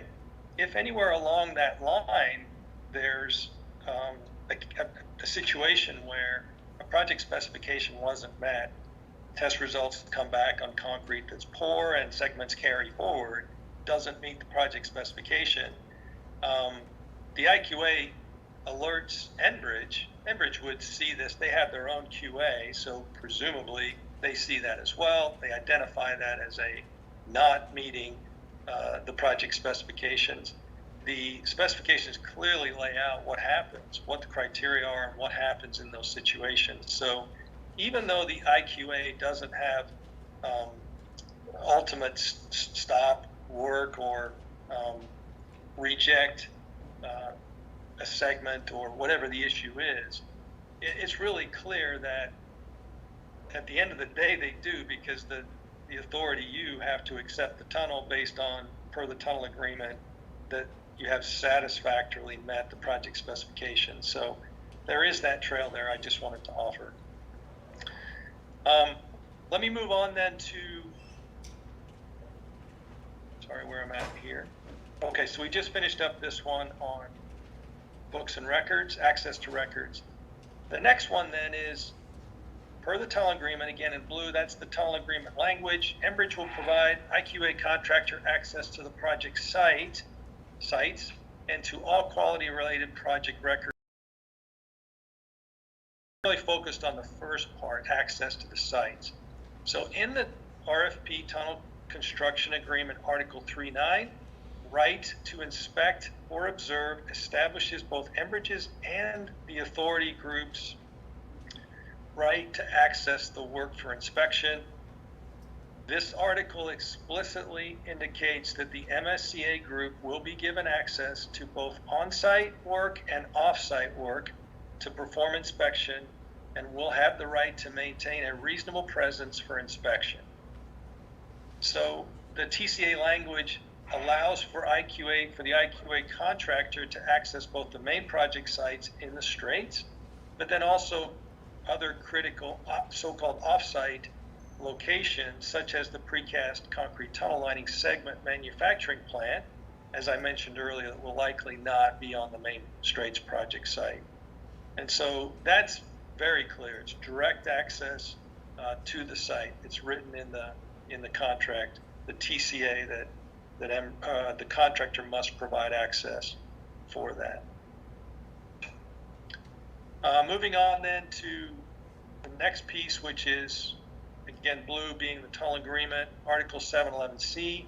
This is acceptance, ownership transfer. This is the language I thought important to kind of connect the dots of this RFP to all the way through the project to ownership transfer, to make sure we're really looking at this thing from the big picture. So ownership acceptance by the authority is defined per Article 711A, completed in accordance with project specifications, and Enbridge has submitted a tunnel completion report. Roman numeral 2, construction of the tunnel has been inspected for completeness and compliance with the project specifications. 3, the tunnel includes a certificate by Enbridge that the tunnel has been completed in accordance with project specifications, and any material changes approved in accordance with subsection 7.7C. So those material changes would be, substantive changes to the project specifications. Lastly, that Enbridge provide authority with the tunnel operations and maintenance plan for approval, review and approval. So in my review of all the RFP documents, I find that Enbridge has included similar definitions of tunnel substantial completion, certificate of substantial completion, and tunnel operations and maintenance plan as requirements for the contractor that eventually wins this work. So I think this is a good thing in that it's the alignment of all parties. and really to the tunnel agreement, including Enbridge, the contractor, the authority's IQA, toward the goal of completing the tunnel in accordance with these jointly developed project specifications and with the tunnel agreement. Oops. Okay, so that concludes sort of my RFP review.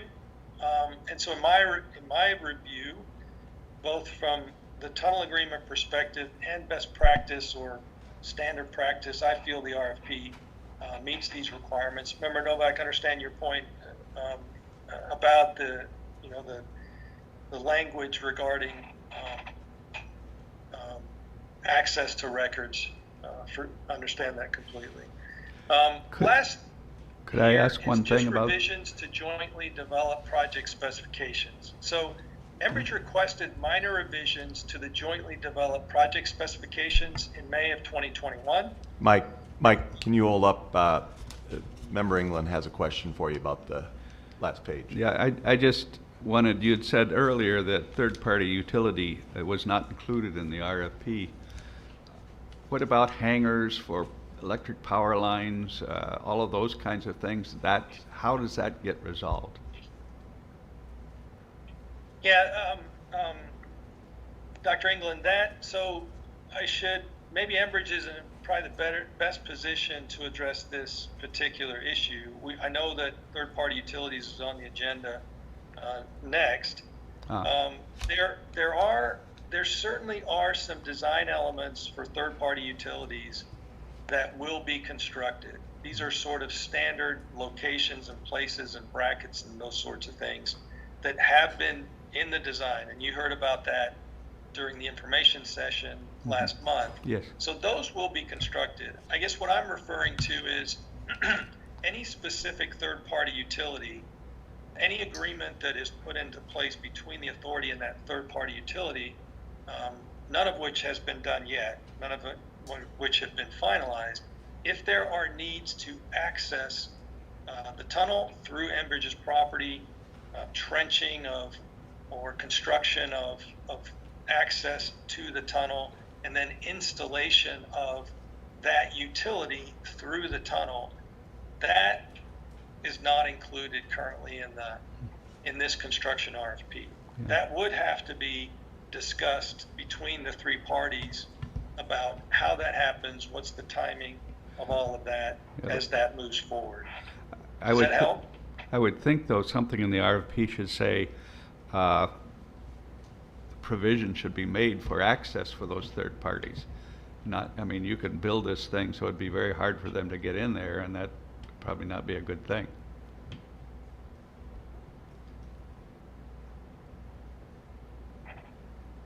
Yeah, and I would say, and I'd defer this one to Enbridge, but the tunnel has been designed to accommodate third-party utilities, and so because the contractor will build per the design, they will be inherently allowing for those third-party utilities. Contractors' efforts wouldn't be.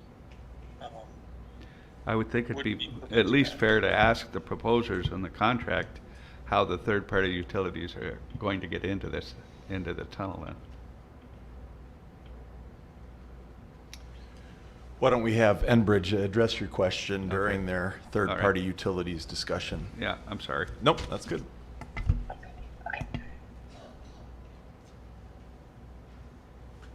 Okay, so the last piece then is just the revisions. So Enbridge, as I mentioned, requested some minor revisions.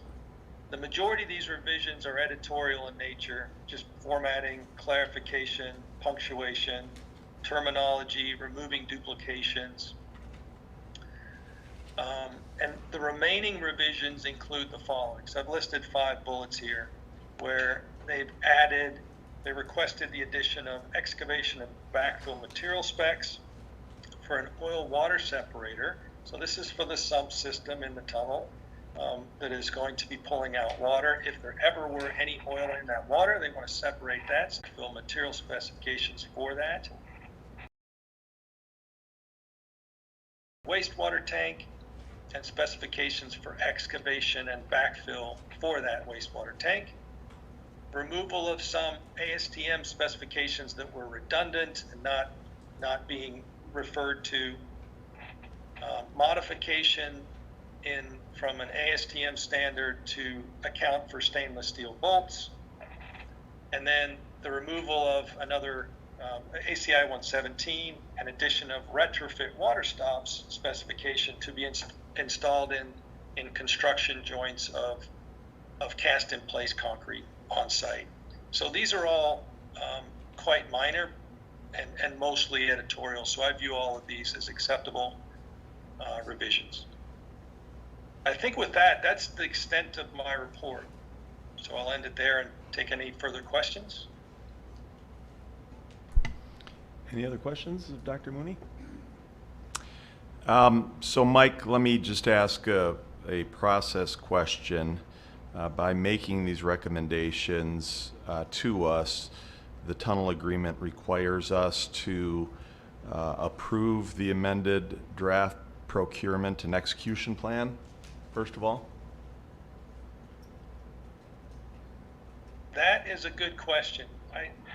Maybe Ray can answer that one.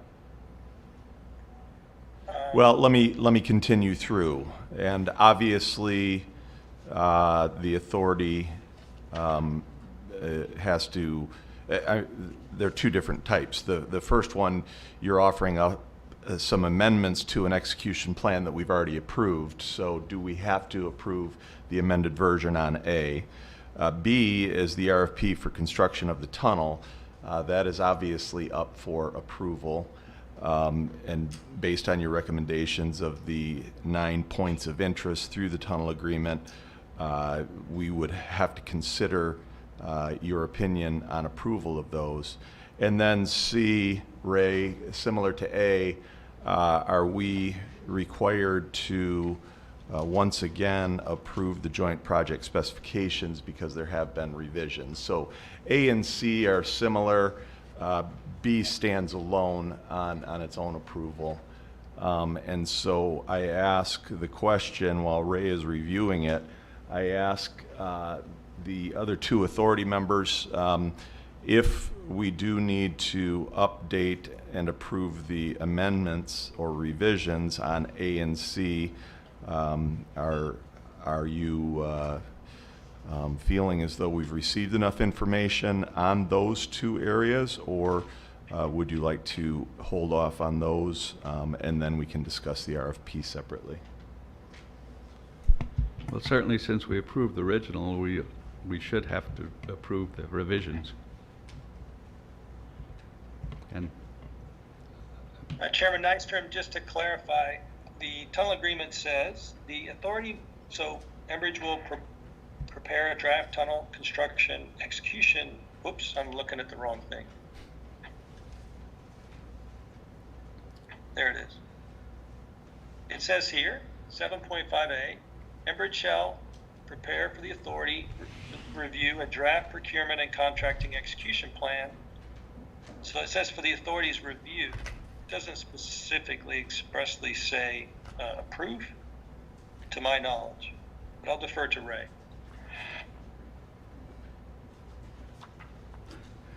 well, certainly we should say whether we see a problem in the review.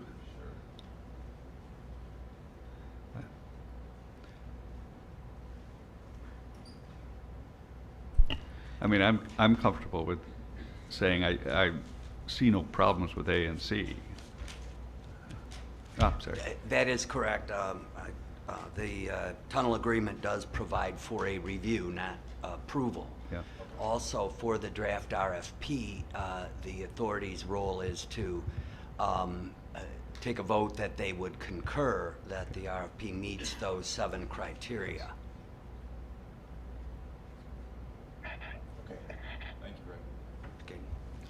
Thank you, Ray. From now on, you got to sit up front here in the firing line, Ray. All right, then I don't think anything formal is required on A and C. It seems as though Dr. Mooney has done an excellent overview for us, and our staff, Ryan Mitchell and Ray, have been involved throughout the process, so A and C can move forward. Any comments on the RFP?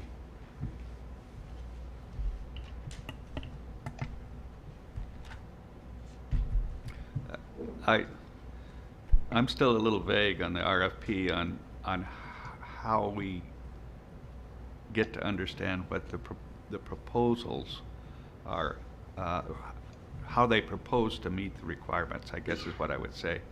I would like to better understand, have a process where I better understand the details in those proposals, particularly in the environmental issues and during the construction. But anyway. I think that the permitting process, the permitting entities are where we have to lean with regards to our environmental oversight. We are not a regulatory authority. I realize that, but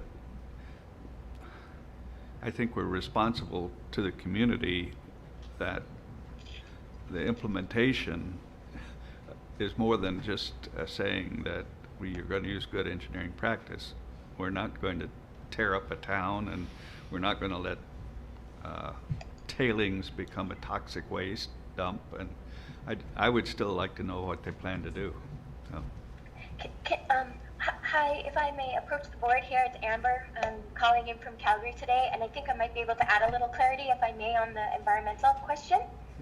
So, Sure, please. A couple points. I'm here, Chairman Nordstrom, I'm seeing you shake your head, so I'm assuming you're giving me the thumbs up on this. So to your point, 100%, I'm not sure how familiar each of you are with the filings. Enbridge has filed 3 major applications with the Public Service Commission with EGLE, and those permits we have received. There was 2 aspects to that EGLE permit, one related specifically to water, and one was the resource permit, and then as well with the Army Corps of Engineers. So as you look and observe those permits, and you got a bit of a taste of it last month during the session, it's very particular. How will the water treatment plant be constructed? What do we think? How much water will be pulled from the lake? How much will go back? How will that be monitored? What about the bentonite slurry? How will that be treated? What does that slurry treatment facility look like? And you may recall that diagram that John shared with you, where you have the 3 different stages that it goes through. So all of those different aspects are all requirements, and we're obligated by those regulatory agencies who at the heart of their permitting process is how are we treating, respecting, and protecting the environment. So all of those details were contained within those environmental filings for the permits. And then as those agencies move through their processes, they're taking comments from the public, they're taking comments from the tribes, they're taking, they're reviewing everything. And as when they issue those permits will come with conditions. So one of the things that is a requirement within the RFP, and Mike talked about this, is that all of the successful contractor must comply 100% with every conditioned outlay within each of those permits, and they must comply with the permits. So that's why, where appropriate, the EGLE permit approval is part of the RFP package. The Army Corps filings, all of that information is provided, so there's no misunderstanding. So I think first and foremost is that appreciation that there must be compliance with all the information that went into those environmental permits, and then with any conditions that come out on any decisions made around those permits. Number 2, Enbridge has a very robust environmental policy document.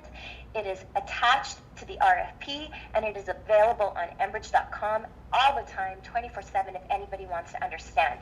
It is attached to the RFP to also make sure that any interested constructor knows what our expectation is. It is a robust document that outlines how do you treat the right-of-way, what is our expectations around how you're digging, how you're complying with permits. It's a very, like I said, it's quite robust. It goes into great detail, and that is available right now, and it is part of the RFP package because it is our expectation that contractors must adhere to everything in that document. We have the same documents for safety and the same documents for health. So in that regard, there's 2 ways that we make sure that those construction contractors are adhering to and treating the environment with respect and in compliance with all the permits. And then, in addition to that, we will also have environmental permitting monitors on site. So that is part of how we execute projects. We have monitors who are on site. They've got those permits. They know what compliance looks like, and they're tracking to make sure those contractors are staying and doing what they're meant to be doing and doing it right. Great, thank you. Does our independent Amber, Q&A I should have follow that introduced also? myself too. I'm Amber Pasteur, just for clarity. I'm sorry. No, I was just saying that sounds great, but implementation is always the issue on these things. And does our independent Q&A worry about environmental impacts? Mike, did you want to take whether the how far? I'm not so sure if the QIA, to what extent they're into the environmental impacts, but the environmental monitors who are on site, that's their job.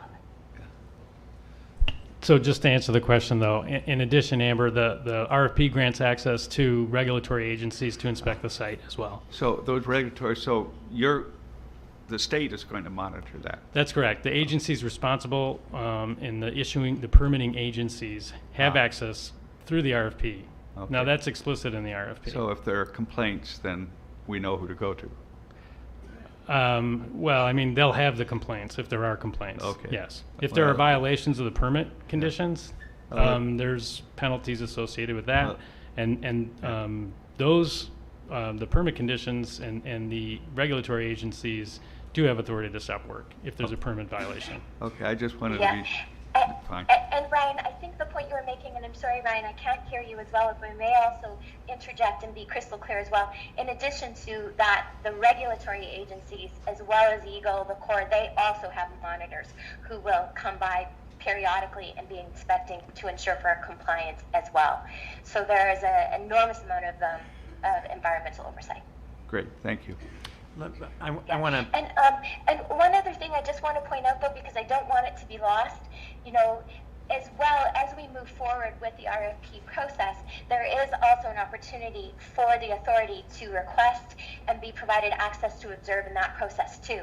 And that's another area and another line of sight for the authority, especially to have some insight into how those proposals are coming in and how those construction contractors are proposing their construction plans and how they plan on meeting and living up to those permitting conditions and staying in compliance. So there is that opportunity as well for the authority to assign representatives to observe that process. I want to ask some more detailed questions. Your explanation was helpful. Specifically with respect to the NPDES permits that are related to the facility. My first question is, are there multiple NPDES permits or just one involving the ongoing operation or envisioned ongoing operation of the tunnel after it's already been constructed and is operating? Yeah, the MPSC permitting process is to evaluate the need for the replacement, the location of the replacement. It doesn't make sense. Yeah, I'm not sure on the mechanism. I would have to defer to Amber, my colleagues I in wasn't. regulatory. I wasn't speaking about the MPSC process. The NPDES permit that Oh, would the be. NIPDES. My Yeah. apologies, Mr. Novak. My apologies. The NIPDES permit is specifically related to all aspects pertaining to water. So Okay, that's where we had to specify requirements for withdrawing water from the lake. That's why we had to specify and outline our water treatment protocols and how we'll be managing anything to do with water on site. That's both during construction as well as once in operations. Water management for the whole entire life cycle of the project. Okay. And that includes not only permit conditions related to the ongoing operation, but also permit conditions related to the construction?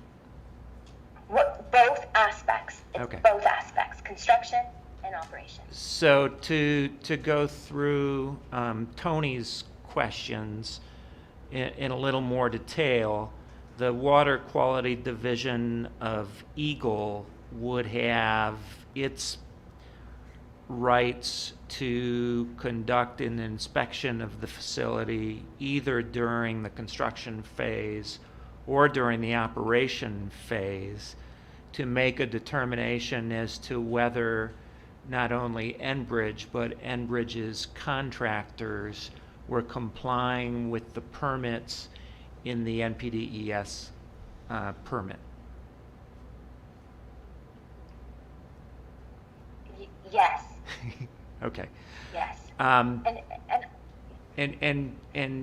And again, some of this I think we're describing just for the benefit of the public. An NPDES permit itself is issued under the authority of the Clean Water Act at the federal level, and then since the Clean Water Program in Michigan is delegated from US EPA to the state, also EGLE implements that under state authority. But the purpose of those permits is to comply with Clean Water Act and analogous state statutory requirements, that nothing that's done either in the construction or operation of the project would be deleterious to waters of the state. yes. Okay.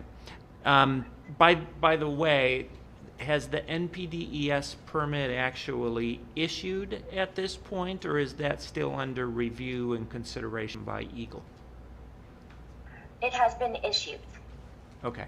Could we get a copy, and I just asked Ryan, could we get a copy, and this is really more just to satisfy my curiosity as to the conditions that are placed in that permit? No problem. When it was issued, I believe I provided it to the other members, and since you've come Before on. my Yeah. time? Well, Eagle does a great job. They've got all the permit documents in one location, and, Right. so yeah, no problem.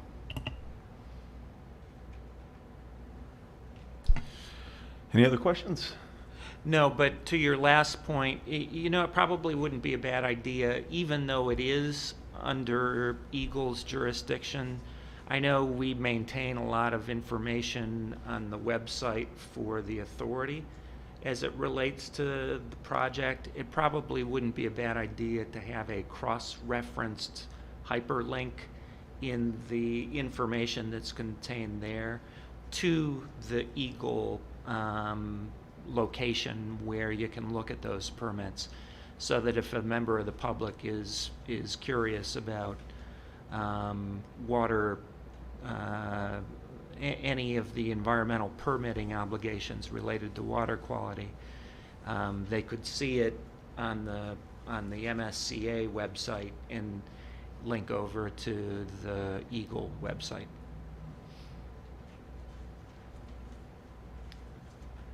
Excellent point. Then back to B, the RFP for construction of the tunnel.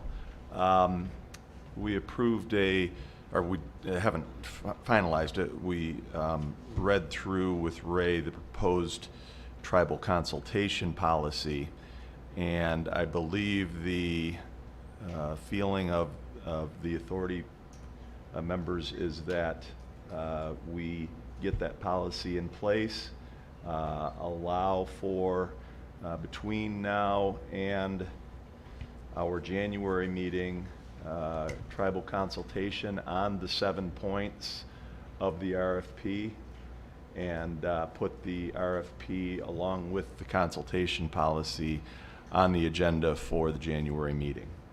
Is that the? Yeah, yes. Yeah, okay. I don't think it takes a motion to table those two items for now, but I think it would be appropriate, as the tribal consultation policy has been put into place based on the template that is at MDOT, that it is a policy that revolves around executive directives that are already in place, that I am hopeful that the consultation can still take place, where the tribes have the opportunity between now and January to review these 7 points of under the tunnel agreement that will be considered by us at the January meeting. So let's allow them to take a look at that between now and then, give them their time to review it and ask any questions, give us their comments, and we'll consider those then in January. That way we can process through both items if we feel it's appropriate, but also allow them what we are attempting to commit to with them through this consultation policy. We good with that? All right. Then third-party utilities. Is that Enbridge is going to do that presentation, Ryan? There's not a lot to say, Okay. Chairman Nystrom. There's not been a lot of progress. We do have a couple of interested third parties. It is to the authority to draft a third-party agreement that Enbridge and the authority that the third party would enter into with the authority, and we need to just work through that kind of process between the parties. Ray's drafted that document, but other matters have taken precedent in preparation for today's meeting. So, Sure. I've heard discussion about fiber, but I haven't really heard discussion about the electric lines. nor have I. Huh? Nor have I. Okay. So as soon as a party is approached, as soon as a party approaches either party to the tunnel agreement, whether it be the authority or Enbridge, the party approached has to disclose that that outreach Yeah. from a prospective third party, and I've not heard of an electrical utility. When Just- that anchor dragging incident damaged the line 5, it broke the electric ones. And are we allowing and dump the dielectric into the lake? Are we allowing that same risk to continue? Well, I don't think the authority has any purview to to that topic. I know that Enbridge is monitoring constantly the potential for anchor strike. Yeah, but I'm curious. I mean, Enbridge doesn't have a responsibility for the security of the electric cable. Who does? I'm going to punt that one, Tony. Okay. It's a good question, but it's a good question. Yeah. Okay. Not the authority. Ray's behind you. Oh, Mr. Howard. Just briefly give you an update on the, there have been some discussions with Enbridge and Peninsula Fiber Network.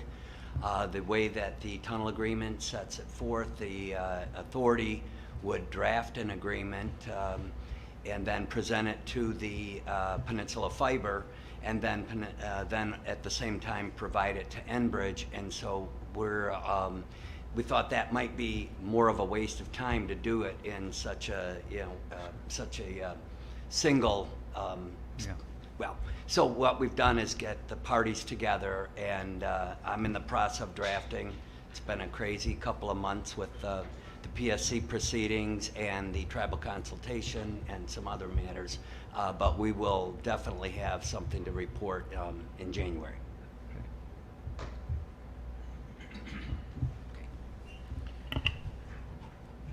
Ray, can you stay up there for a second? Because I think Tony's questions with respect to the line 5 line identify an issue that we should talk about for a moment, just for the benefit of the public.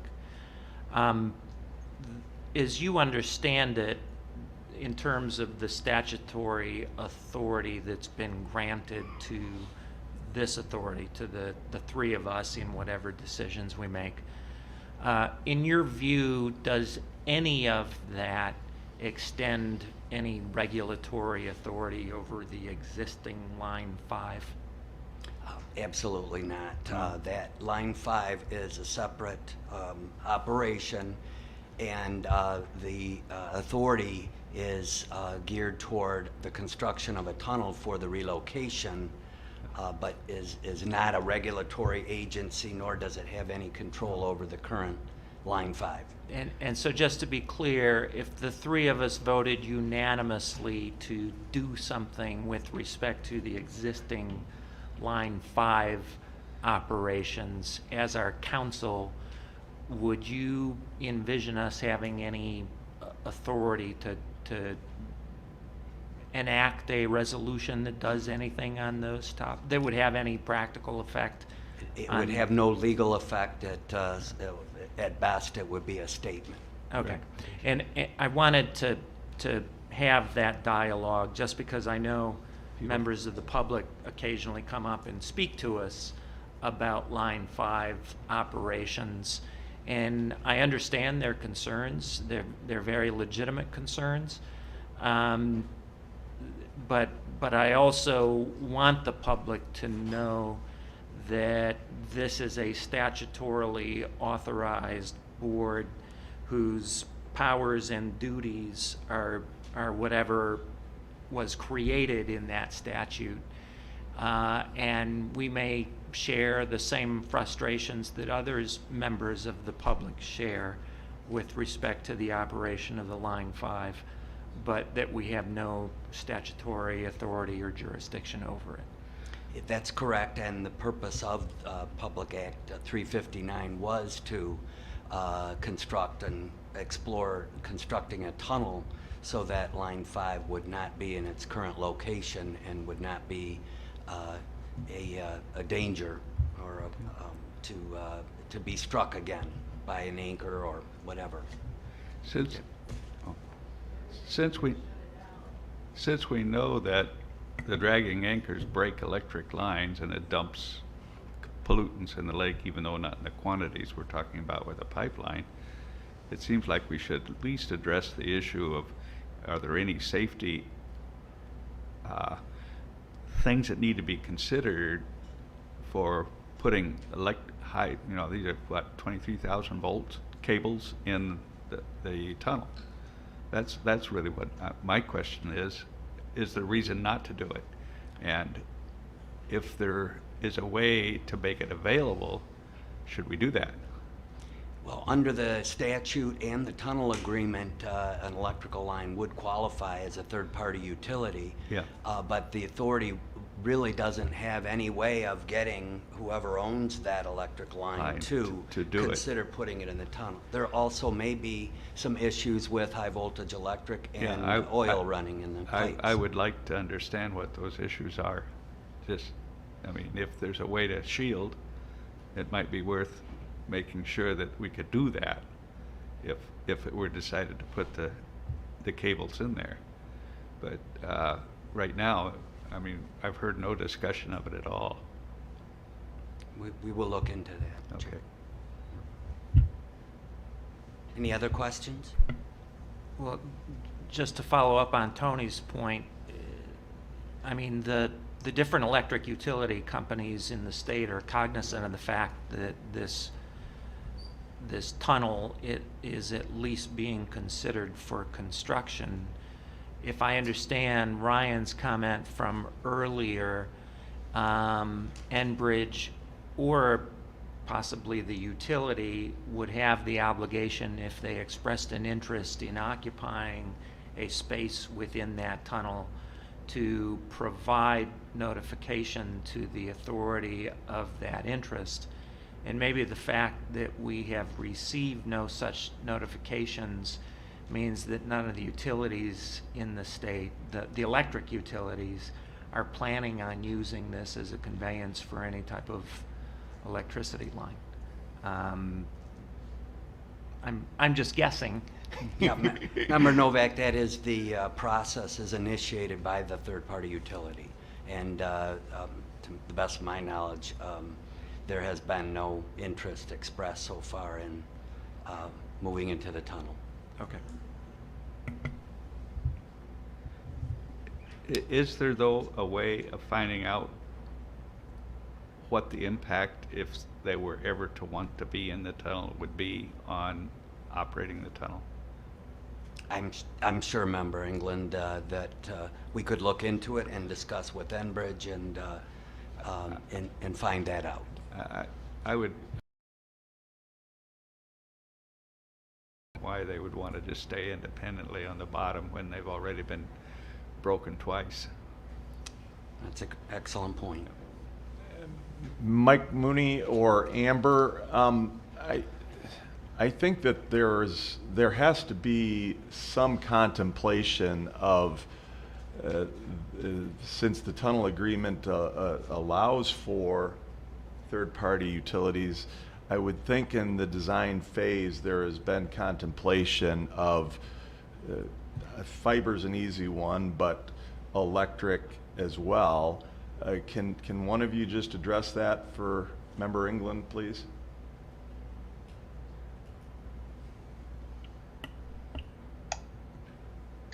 Yeah, Chairman Nystrom, I think Amber's going to come on and address that. Okay, there she is. Yeah, no, for sure.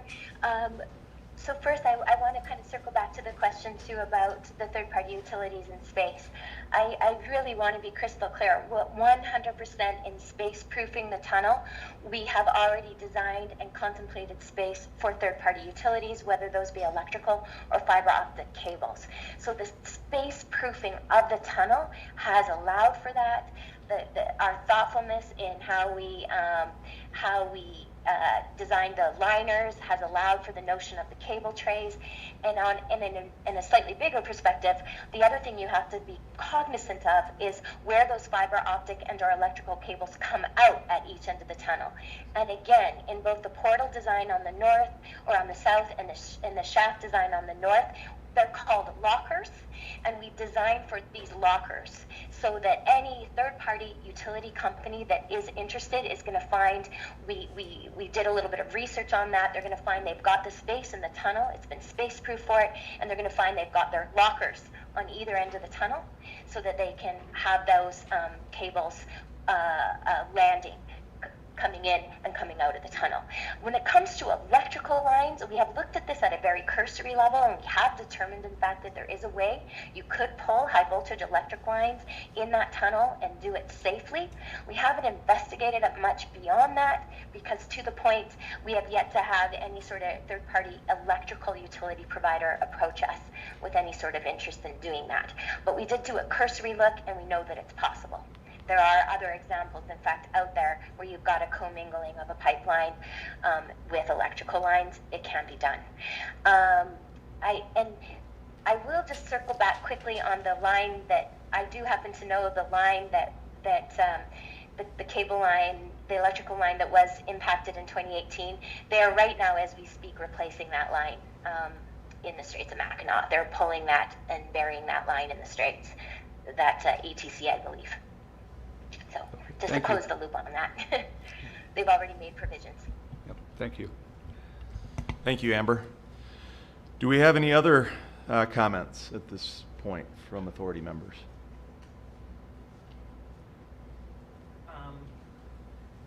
I wanted to go back. Ray Howd's correspondence addresses this point a little bit, and that is the interaction of how we communicate with Enbridge and our obligations under FOIA. And this was addressed, I think, in Ray's correspondence as it relates to a FOIA request that was submitted by Oil and Water Don't Mix. Dr. Mooney described a process that was undertaken between staff of the authority and Enbridge.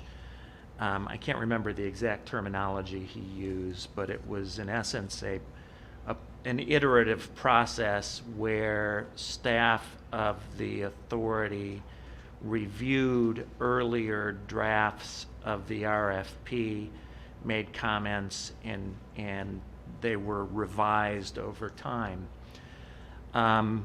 We do not have any of those drafts, as I understand it, because they were maintained entirely on a website portal that was under the control of Enbridge and enabled them, our staff, to make comments and revise, but in a manner that didn't allow us to independently access and have those documents. And in the last informational session that we had, I expressed some concern about that, because actually I have two concerns. One is I think documents that form the basis of decisions that we make have to be in our possession. And I view earlier drafts of an RFP, if we're making a decision on whether that RFP meets the requirements of paragraph 7.5 of the agreement with Enbridge, that we need to have the full documentary record in order to appropriately make that decision. And more importantly, the public should similarly have access to that underlying documentary record under FOIA for similar reasons. There's also a second reason, and that is if there are particular provisions in an RFP or specifications that are incorporated into contracts, and later there is a contractual issue associated with interpreting the contract, and it is thought, gosh, this one term is ambiguous. One of the ways of addressing the ambiguity in the contract is to go back to earlier drafts of the language and say, okay, does this inform the parties as to what was meant by that language in the contract? And if we don't have the earlier drafts of the RFPs, and Enbridge does, it means that only one party is able to make those determinations or use that earlier evidentiary record as a basis of interpreting a contract, and that the other party does not. I have a lot of concerns about authorizing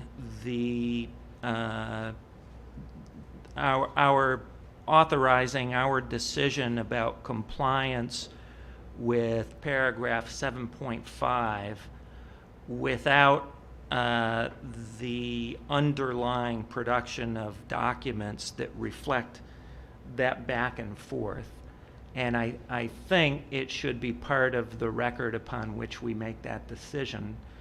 So my suggestion, I won't make it in the form of a motion or anything, but my suggestion to Enbridge would be to in essence, take the documentary record that had been that is reflected in the back and forth that had been conducted on their website portal, and make those documents available to the authority as part of the public record, and that they do so before we have a meeting where we actually cast a vote on the compliance of the RFP with paragraph 7.5.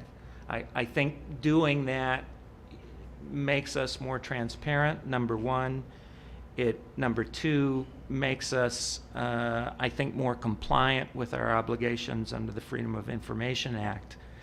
And number three, it ensures that we have access to those materials in the future if there's ever a difference of agreement between the parties about how a particular provision is interpreted. Then both sides will be able to go back and look at that documentary record in having those interpretation discussions. So again, I'm not making this as a motion, but it would be my strong suggestion to Enbridge that they undertake creating that record and providing it, making it available to us in advance of the next session. While I'm on that topic of, and I'm sorry for these long monologues, and this goes to FOIA compliance generally. There is a countervailing concern that Enbridge has that is, or can be, a very legitimate consideration, and that is that some of these underlying documents may be subject to trade secret or other proprietary interests, and FOIA enables a company to, if they're exchanging documents with a public authority, to invoke trade secret exceptions to FOIA that would enable them in some circumstances to provide those documents to us, but also still maintain their confidentiality.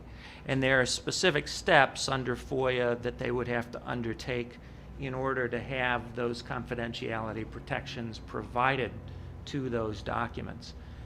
And if they can make that affirmative showing and meet those statutory requirements, then it may be that those documents are something that the authority receives but are still maintained as confidential. I don't know in this particular instance whether the documents that we're talking about would meet those confidentiality provisions under FOIA, but I say that or make that observation just because I think there are instances where documents have confidentiality issues associated with them. FOIA contemplates that and can provide those protections in particular instances.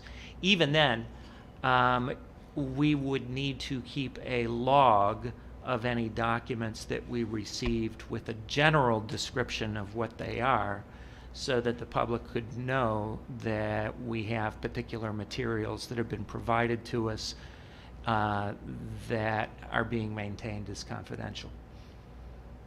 So again, sorry for the long monologue, but that's where I am on that point. So, Member Novak, I want to just clarify your point, because I think it's an excellent idea. We have to have the background, and we want to be completely transparent. But are you suggesting that the entire RFP development process be given to us, because we only have input or responsibility over those 7 points that Dr. Mooney went over? I think that there's probably a lot of other discussion that's taken place that has nothing to do with our authority. And I don't mean that in a way to try to hide anything. To your second point, I think there is information that's probably information that Enbridge does not want to have out there publicly for safety reasons, for financial reasons, and other things. So I just wanted to clarify it, since we aren't making a motion, just to help them understand really what you're looking for. Because you made two good points there, and they kind of conflict with each other. They conflict with each Right. other, yeah. Yeah, and I'm entirely aware that there's some tension between the two of them. I think at a minimum, for those areas of the RFP that reflect discussions and modifications with authority staff members and the company, that those need to be provided. The extent to which the documentary provisions go beyond that, I'll wait and see what comes in the production. Excellent. All right. Excellent suggestions, and we'll look forward to getting the information to help us make our decision. So with that, how many public comments do we have lined up? We have 19. Ooh, do we want to take a break? Yeah, we're going to have to take a break for that. So we will take a short break, 5-7 minutes, and be back.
So, who is announcing the names? Oh.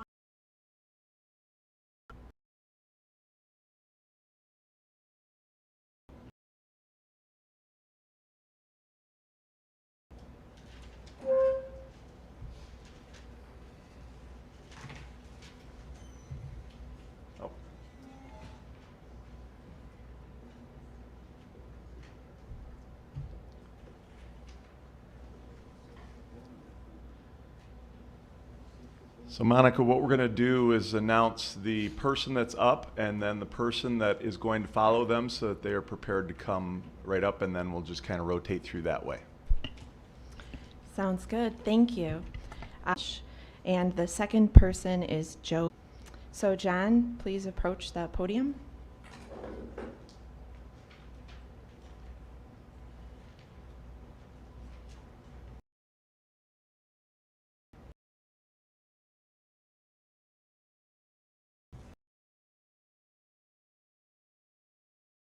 Talking about dug up their line this summer and then installed a new one and finished burying it about 2 weeks ago.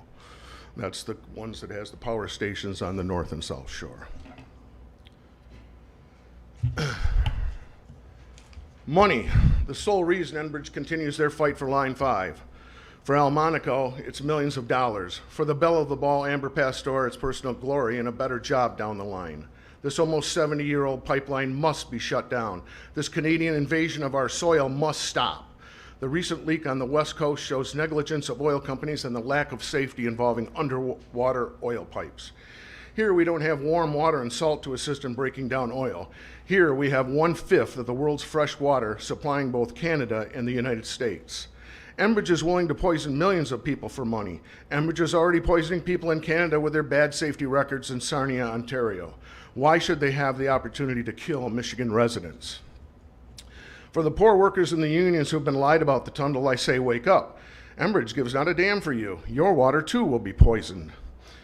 Enbridge will never build this tunnel. Too many lives will be lost in the attempt, too much money and cost, and the oil demands around the world are slowly dropping and will only accelerate in the years to come. Enbridge criminal officials don't care about people. They're trespassing. Why is Enbridge putting up support the tunnel signs on private properties and telling owners that removing them may interfere with their winter propane deliveries? Why am I told by the Coast Guard in the Sioux that there is little planning being done to clean up an oil leak? They feel that they are not in charge and are being kept in the dark. I was also told that when Line 5 breaks, the entire Straits area will be closed to maritime traffic. This means nothing shipped from Lake Michigan ports, Chicago and Milwaukee being the largest. The ships that are currently in Lake Michigan would be locked in Lake Michigan until the oil is cleaned up. Should the oil make it to St. Mary's, the locks would be closed, and they cannot have oil in the machines running the locks, so no iron from Duluth to Pittsburgh. That's shutting down the steel mills. Does Enbridge care? No, money is their only concern. Mackinac Island would have to be evacuated in 4 hours as all their water comes to the Straits and oil would destroy their pumping system. Imagine 4th of July trying to clear the island in 4 hours. Imagine St. Ignace with no water. Imagine Mackinac City with no water. Imagine oil flowing into Sturgeon Bay. Imagine oil in Alpena and Traverse City. Imagine northern Michigan economies devastated as businesses close and thousands lose jobs and homes. Enbridge boats have already damaged their own line twice that we know of. This oil line and the oil are not worth the risks. This is a foreign country's company. Despite the lies, Michigan gets little from this line, except that we'll have to clean up the mess. Enbridge said in print they could only clean up 30% of an oil spill. Seriously? And they want to continue to pump oil? What will Michigan do? Eat and drink oil, I imagine. This project will end by legal means or otherwise. Michigan must not pay for Al Monaco and Amber, the belle of the ball, Amber Pasteur's foolishness and greed. Thank you.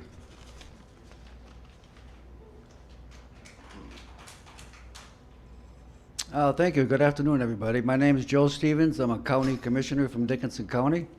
Just a couple, I'll be brief, it's running out of time, but just a note, InvestUP did a survey a few months ago out of 31 questions on economic development. One of the questions was, what about Line 5 and Enbridge? There was 69% people in favor. County Board over the last few months have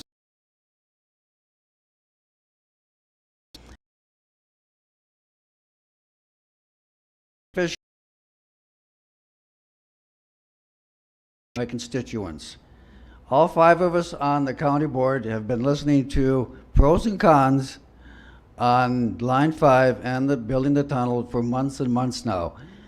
Consistently, it is going forward with Line 5, continuing Line 5 and building the tunnel. So we as a county are all in favor of continuing Line 5 and building the tunnel.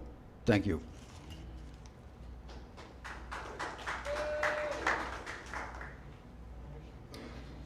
Next is John Malnar from Delta County, followed by Bob Vance. So John, followed by Bob. Hi, John Melner from Delta County. I am a Delta County Commissioner, and we did do a resolution to support the tunnel and support Enbridge. Thank you.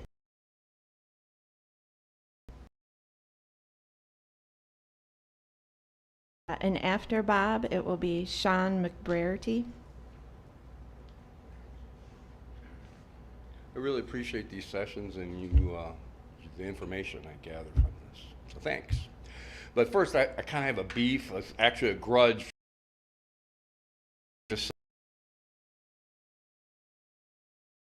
Propane costs. Propane has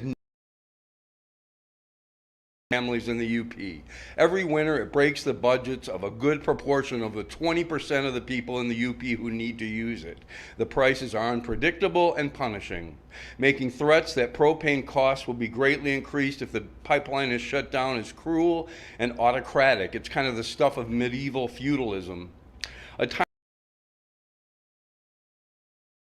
Monaco's annual take of $17 million would easily pay for all of these UP families' energy needs. For years, he wouldn't even miss it.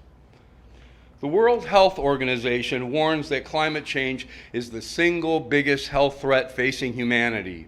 In a new report released ahead of next month's UN Climate Summit, the WHO is urging world leaders to act with urgency to combat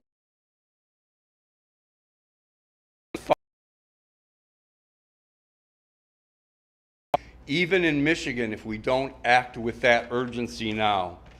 As we speak, Sequoia National Park, with some of the planet's largest and oldest organisms, is being consumed by wildfire. Climate change-related floods in China just destroyed over 120,000 homes and left many dead. Clearly, the urgent action needed now, right now, is to shut down that pipeline, not build infrastructure that for 99 years assures the climate problems will worsen, infrastructure that may be an anachronism even before it's finished. I am a lifelong resident of this state. I have lived near the Straits of Mackinac for over 30 years. I camp and hike throughout the state. My most recent camping trip took place on a lake in Ottawa National Forest, less than a mile or two from Line 5. During this trip, I was thrilled by the arrival of over a dozen loons that for the next 3 days interacted, raucously swimming, chasing, and wrestling with one another across the water. I have seen many loons in Michigan over the years, but have never seen such an amazing display. The route of Line 5 crosses near waterways that feed hundreds of lakes and rivers where similarly spectacular scenes are commonplace. It crosses the headwaters of the Ontonagon River, a major feed of Lake Superior. 3 of its tributaries are officially labeled wild and scenic. The more I think about how Line 5 crosses through and near this and other recovering pristine natural features of pure Michigan, the sadder and more fearful I become. Thank you.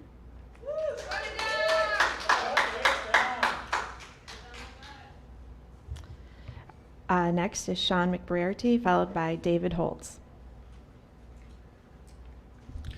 Good afternoon. I'm Sean Mcbrearty, representing the Oil and Water Don't Mix Coalition and Clean Water Action. And first, I'd like to start with just pointing out that we're here today, many people in the false assumption that the tunnel is a solution to the pipeline.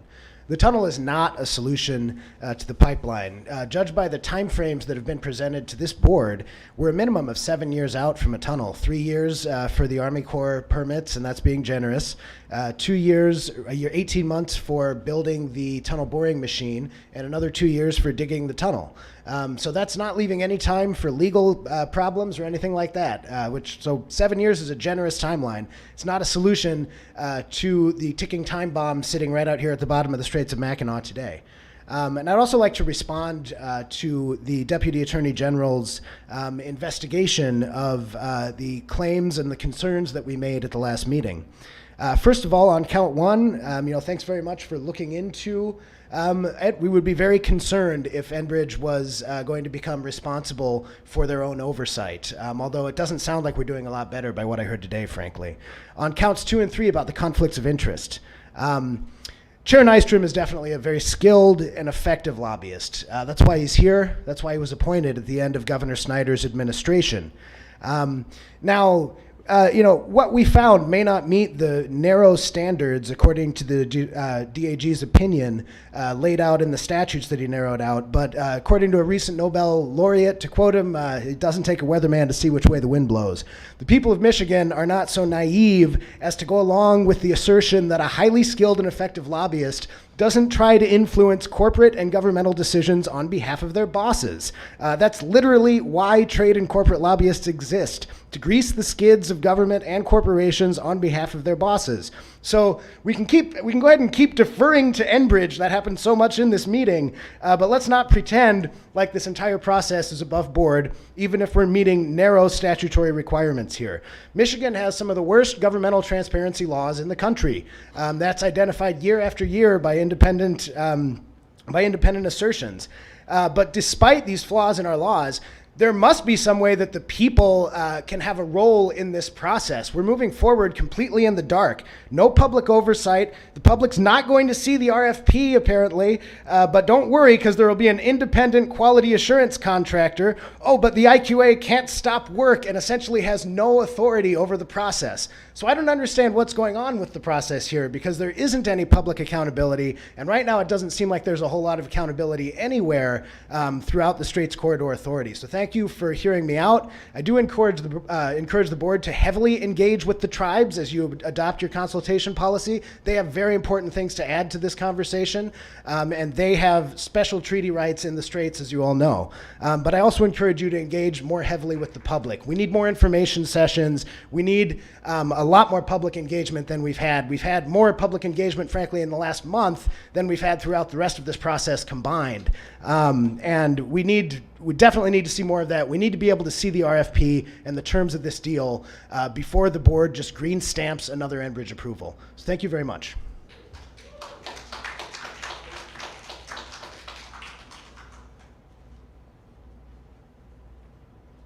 Next is David Holtz, and after David, it is Mark Griffin.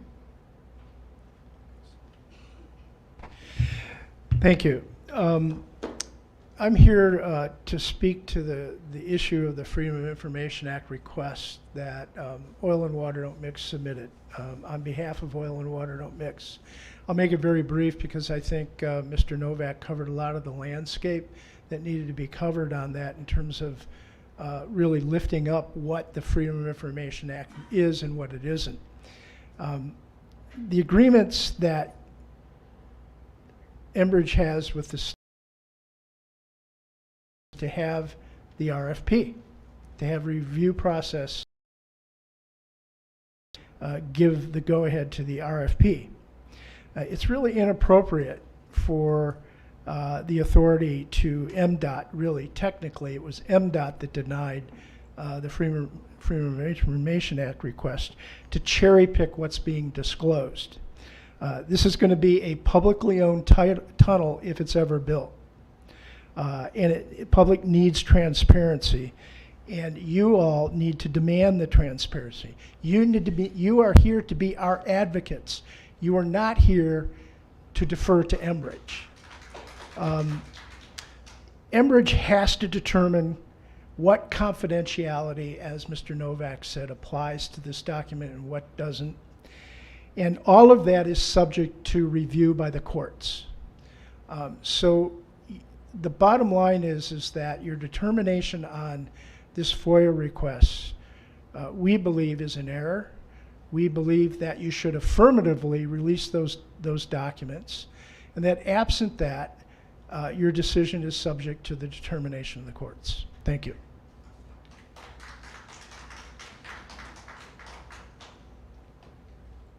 Next is Mark Griffin, followed by Dan Pohl.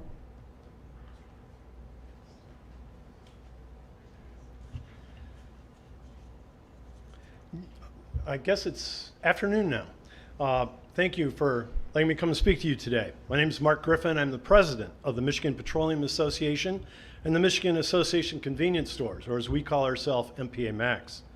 We represent the state's independent petroleum marketers in the state's convenience store industry.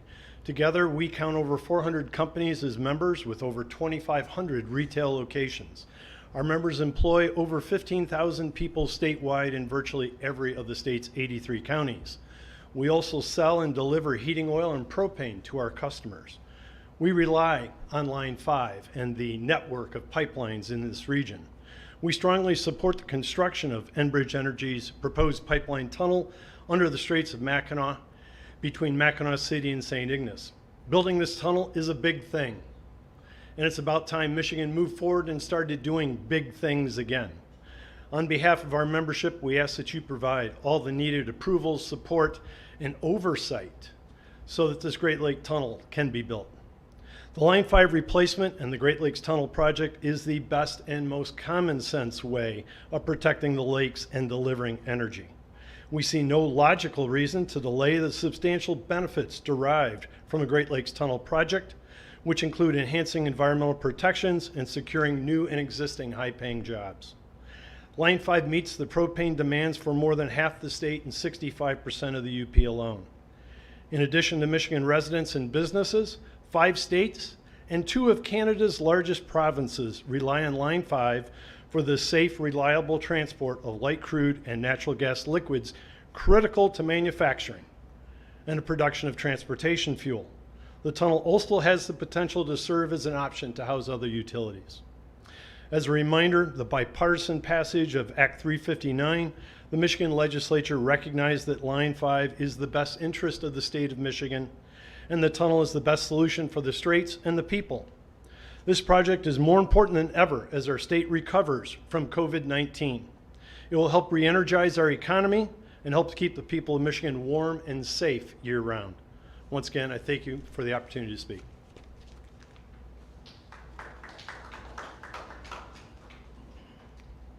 Next, we have Dan Pohl, followed by Justin Pomerville. Hello, thanks for this opportunity to speak to you. I'm a second-generation petroleum marketer in mid-Michigan. My customers are homeowners, farmers, and the motoring public who all depend on energy being delivered to them. So I'm all for Enbridge encasing the tunnel, encasing the pipeline in the tunnel. On a personal note, my wife, children, and I have been cottage owners up here on the Straits for close to 20 years.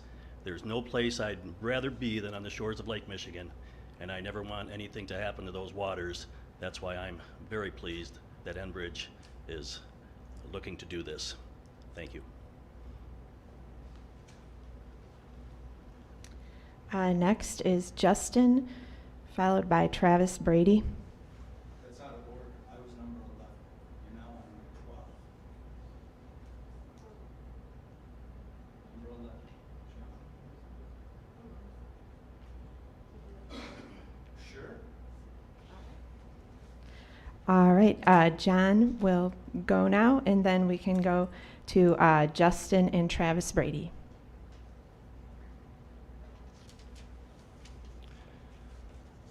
Lord have mercy. Jingwa Kuns, Indigenous Kaz.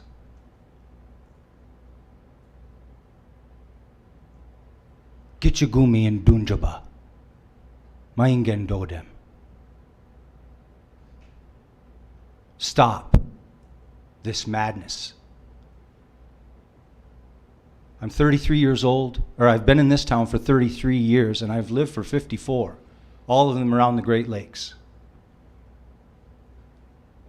My father was known to say, "Over my dead body." He's dead now. So I guess that comes to me. And I will be heard in defense of this land, these resources, my heritage, my ancestors, and our future are at stake over this batch of lies. I've been watching the entire time, patiently, quietly, very observantly. I know everything I need to know to make an educated, mature, truthful decision in this regard. I choose the good, not the evil. Always. And I will not be questioned unless you can bring witness against me. There's a handful of things here that I would call trump. You cannot dispute these failures and faults in your whole plan.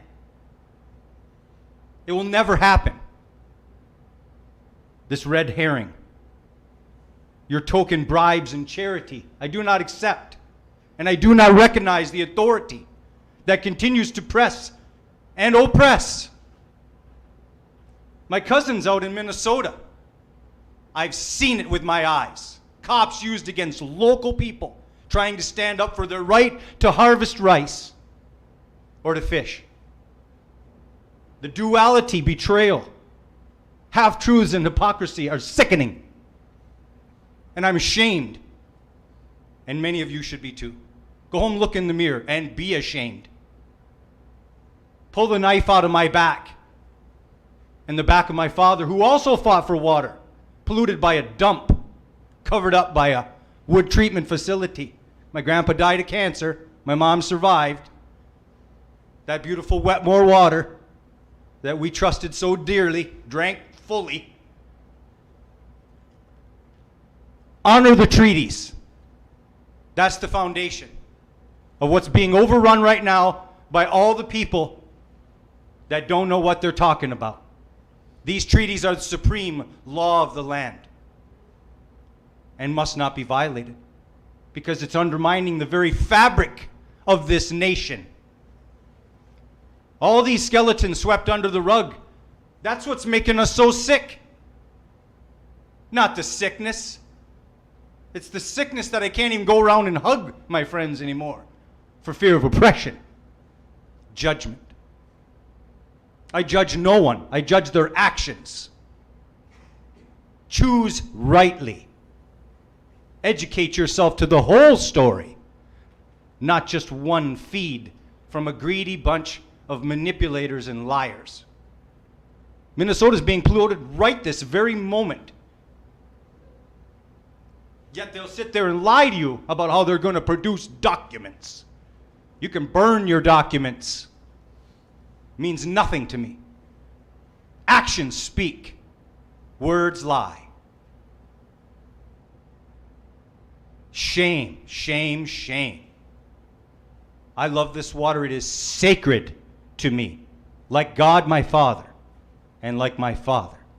May he rest in peace, a man of truth and justice, just like his son, Jingguan Kunz. John Paul is my name. And if you have any questions, feel free to look me up. I'll tell you everything you need to know, and more.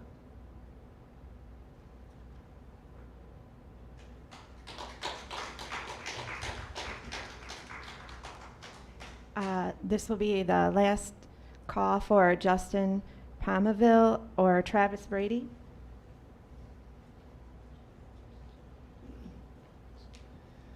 Hello, I want to thank the authority. I appreciate the time. I'm here on behalf of nearly 100,000 hardworking construction men and women in Michigan, and we support this tunnel project, and we're ready to build it. Thank you. Next is Brad Van Manen, followed by John Bird.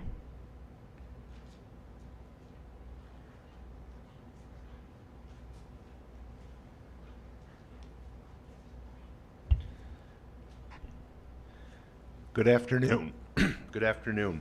I just wanted to deviate from some of my prepared comments a minute and just thank the commission. I noticed one of my first ones coming to, but seeing how much the level of detail that you truly undertake in this is greatly appreciated. So thank you for that. Thank you for hosting this meeting today. I appreciate your allowing me to address the commission. My name is Brad Van Manen. I am a second generation owner of Van Manen Petroleum Group in Grand Rapids, Michigan. We're a small family owned business that supplies gasoline and diesel fuel to many customers in the western Michigan and northern Michigan market. While our company distributes millions of gallons per month, we're but a small speck in the petroleum supply chain in Michigan. There are hundreds of companies right here in Michigan that do what we do safely and effectively day after day, employing thousands of Michiganders, all doing our part to power Michigan's economy. Our company, but not just here in Michigan, Line 5 carries products to many critical economies in the Midwestern United States, as well as our neighboring country, Canada. Moving forward with the Great Lakes Tunnel Project will secure that supply chain for many generations of companies like ours, and it will continue to provide a strong economy for all Michiganders. What a tremendous opportunity lies before the people of Michigan with the Great Lakes Tunnel Project.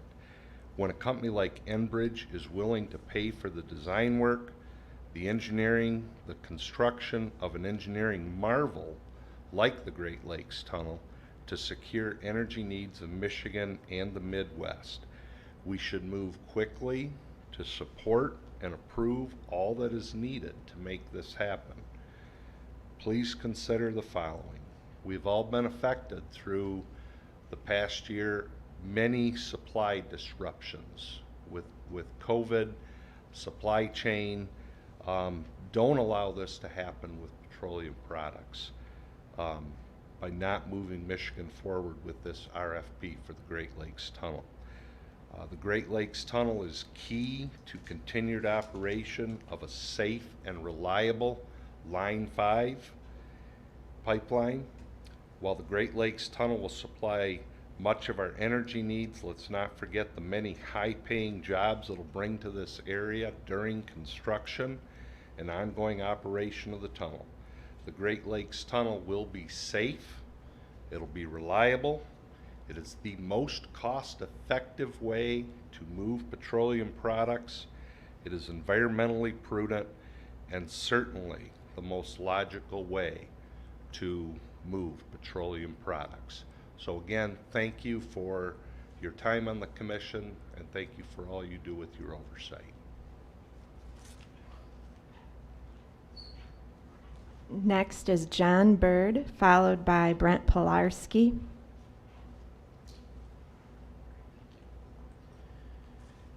Thank you. Good afternoon, Commissioners. Jonathan Bird with the Michigan Laborers Union. First, want to start by really thanking the staff. I thought that today's meeting was very informational, and I think the commissioners had some great questions, but really it's the staff that is working hard to pull a lot of this together. So I'm proud to represent over 13,000 highly skilled and trained union members here in the state of Michigan. We represent 7 different local unions all throughout the state. 2 locals who are represented here today are also here in support of this process. But we really pride ourselves on being some of the most productive, efficient workers in the construction industry. And the way we're able to do that is through our training programs. And our training programs include 4 different locations, one just down the road in Iron Mountain, Perry, Michigan, Wayne, Michigan, and St. Joseph, Michigan. And we spend millions of dollars every year to make sure that our workers are safe and trained and highly productive. And frankly, we're excited to build this tunnel. And our union is among the experts when it comes to tunnel building.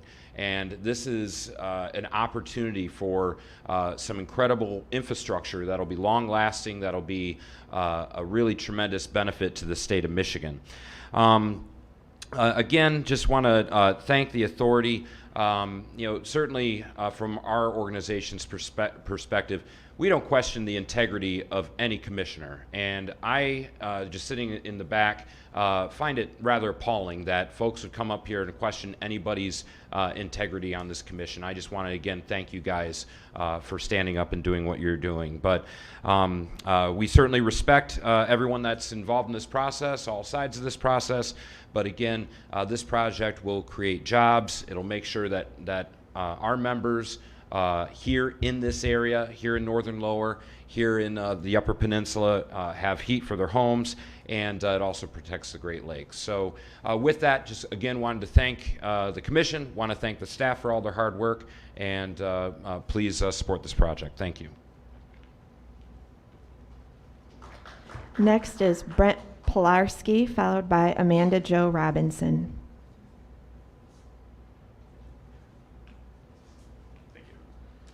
Good afternoon.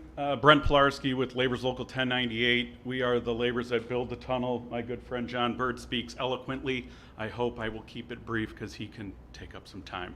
So first off, thank everyone here. Thank you for letting us address you today. The issues before you, right, is the proposal, the RFP. I think excellent questions. Want to make sure everything's put together properly. Us at Lyona, we wholly support the process of the RFP being approved today. We want to thank you guys for your excellent questions, your excellent dialogue. But moving this process forward is in baby steps, and you guys have done an excellent job entertaining both sides, listening to everyone's concerns, and then making your own concerns. So we at Lyona hope the RFP gets approved today and can move this process forward. Thank you. Amanda Jo Robinson is next, followed by Robin Hendricks.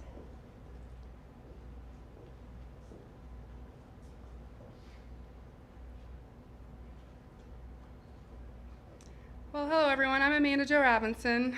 I grew up here in northern Michigan. I'm a water protector.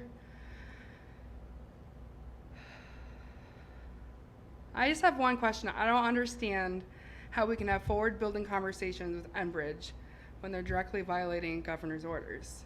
They're trespassing. So how can we have a good relationship going forward and even entertain the idea that the tunnel might be put in place when this is occurring? Line 5 is almost 20 years past its expiration. The threat is immense. It's undersupported. We have videos that show people going down there. We need newer ones. I'd say since I started this, well, in 2010, Line 6B ruptured 800,000 gallons into the river here in Michigan. So we don't have much trust of their accountability and their technologies that they have in place. When they were fixing it, they've now doubled the capacity of Line 6B. That's up and running down there. I've organized and tried to stop Line 5, get it shut down. Now we have this tunnel. It's hard to split my energy between how to stop a tunnel and the real threat that we are facing with Line 5. Line 5 doesn't, we focus here in the Great Lakes specifically region, but it goes through lots of water canals and basins in Michigan. And it's not just Line 5, it's Line 3. It's a big spider web, pipelines trying to get the oil out into the world. We need to focus less on using pipelines and oil and how we're going to use our resources going forward. I stood on this lady's property who had the pipeline go through her property. She had planted all these apple trees, and she watched them grow for 30 years. Then Enbridge came in and said, you know what, we're going to actually replace this part of the pipeline. Cut all this whole beautiful apple orchard down. So people don't get a say. So when I stand here and I think, cool, we're getting information out and we're trying to have this conversation with a foreign corporation, but the real threat is Line 5 and it needs to be shut down now. This flow needs to stop now. Thank you. Next is Robin Hendricks, followed by Elizabeth Clark.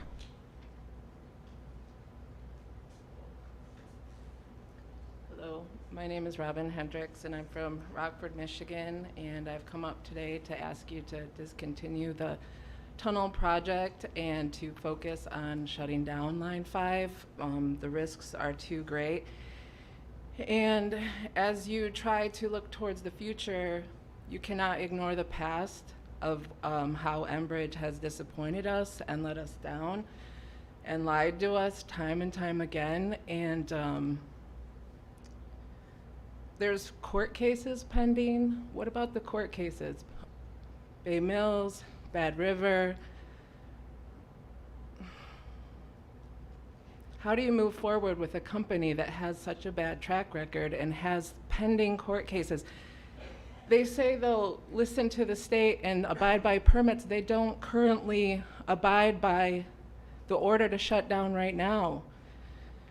And it's hard to get up here and express the importance of the moment, that the water is literally at risk right now, and I love the water. I pray for the water, and I pray for you to have the courage to protect the water. Thank you. Next is Elizabeth Clark, followed by Pat Egan.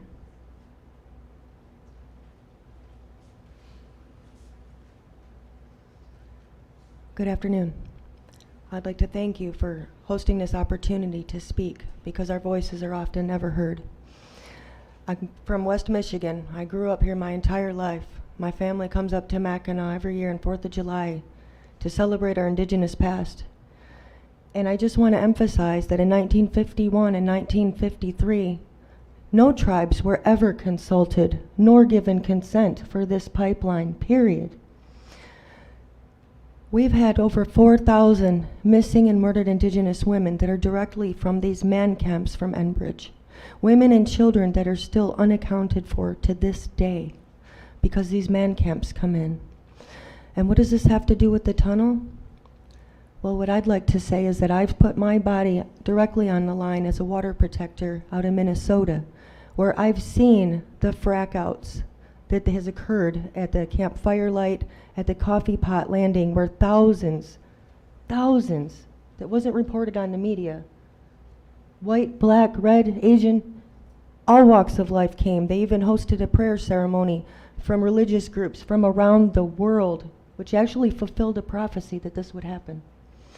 And we were given two choices, that we would follow the road of materialism and destruction and see the death of Mother Earth, or we would choose to try and find sustainable ways to continue forward, because petroleum and tar sands are killing us all. The rates of cancer are so high, and I myself witnessed as I work today.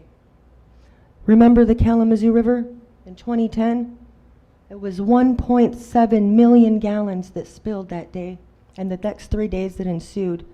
And it's been over 10 years, and I still can't eat the fish from my own homeland because they're poisoned.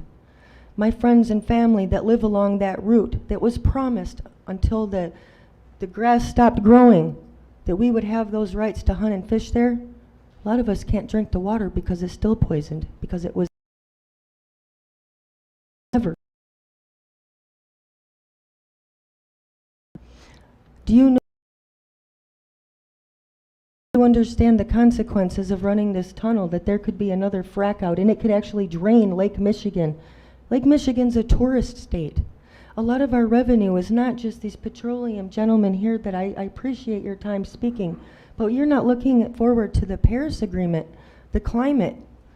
Like, the earth is in serious distress.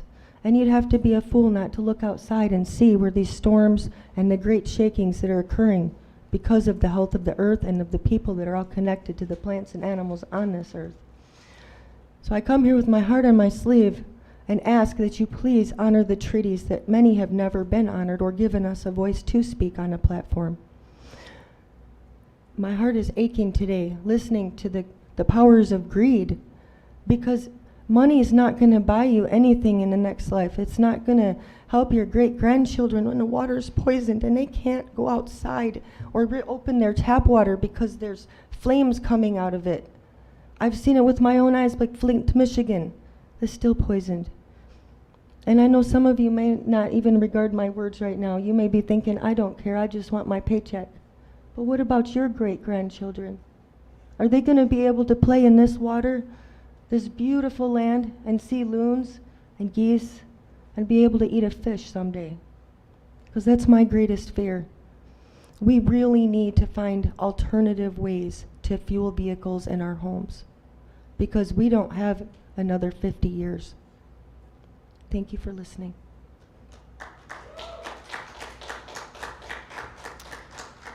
Next is Pat Egan, followed by Liz Kirkwood, and Liz is will conclude the public comment.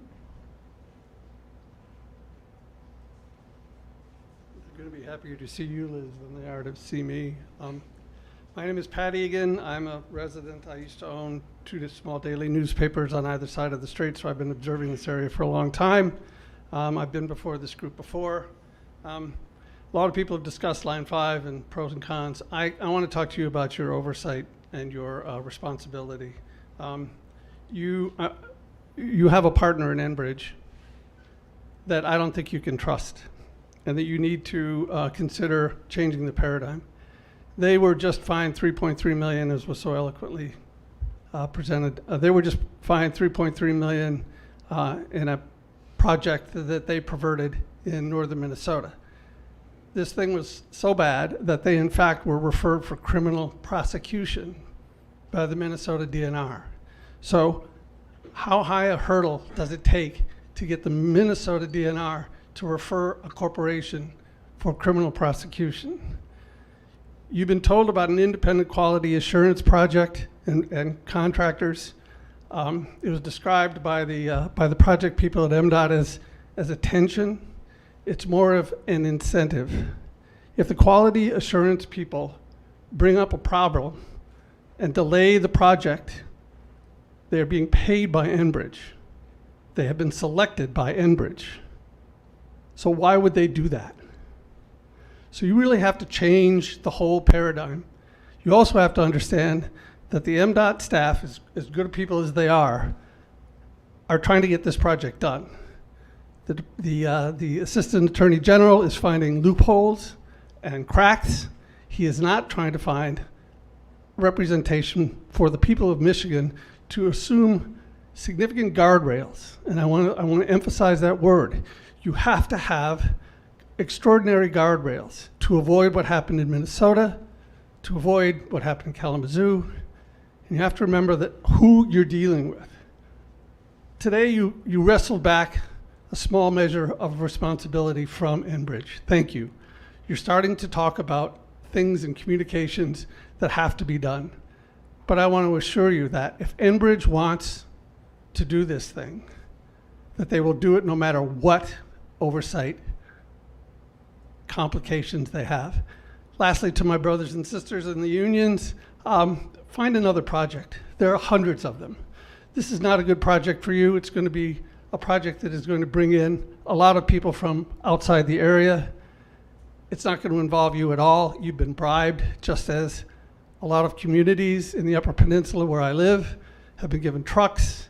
We were given free fish, food, meals by Enbridge. That's how cheap they think our loyalty is. So think about your partner. Think about who you're dealing with. Thank you.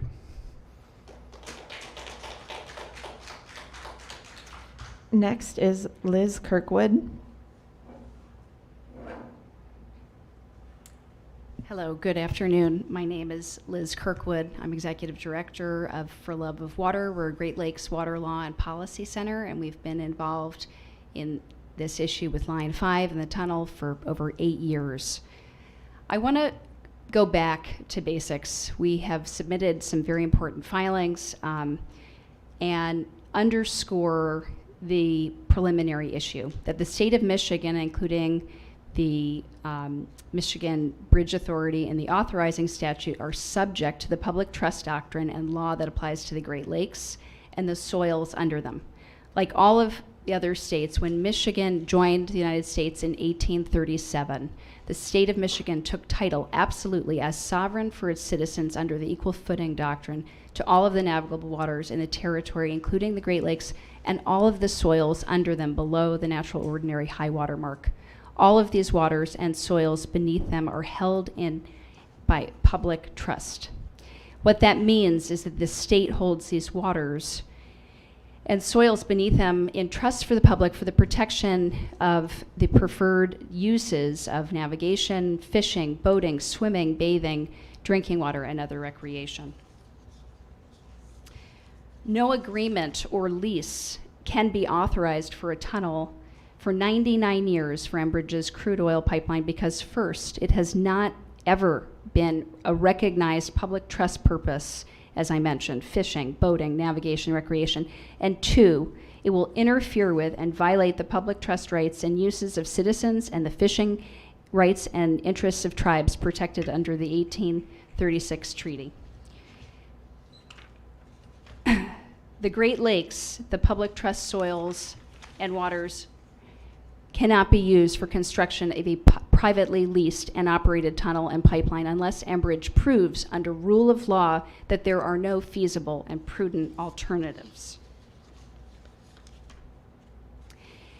Therefore, we urge the Mackinac Straits Corridor Authority to halt and postpone the engagement on implementation of the Corridor Authority unless and until the authorizations and approvals under public trust law and treaty law have been applied for and obtained. Until this authorization is obtained by Enbridge, no contracts should be signed, no RFPs should be approved, no monies should be spent, and no construction should commence. Otherwise, this is you proceed at your own risk. And we urge you to ask for an opinion of the Attorney General, Dana Nessel, on the serious question of the lack of authorization of the 2018 easement, the assignment of easement, the tunnel agreement for 99 years for occupancy and use of the state's sovereign public trust bottomlands and waters of the Great Lakes. As you have mentioned, it makes no sense to silo an RFP on construction and engineering requirements without fully understanding the environmental, social, cultural, and spiritual connections that we have with the implication of a project like this. And as you're well aware of, there are years of permitting processes underway, both at the federal and state level. And the lack of coordination makes no sense for this.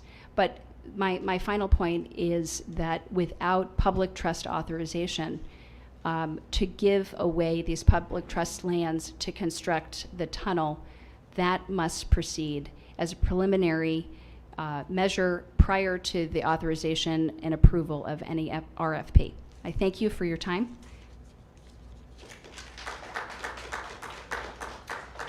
That concludes public comment.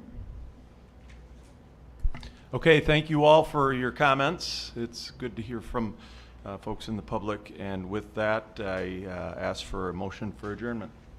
I so move. Thank you. Thank you all.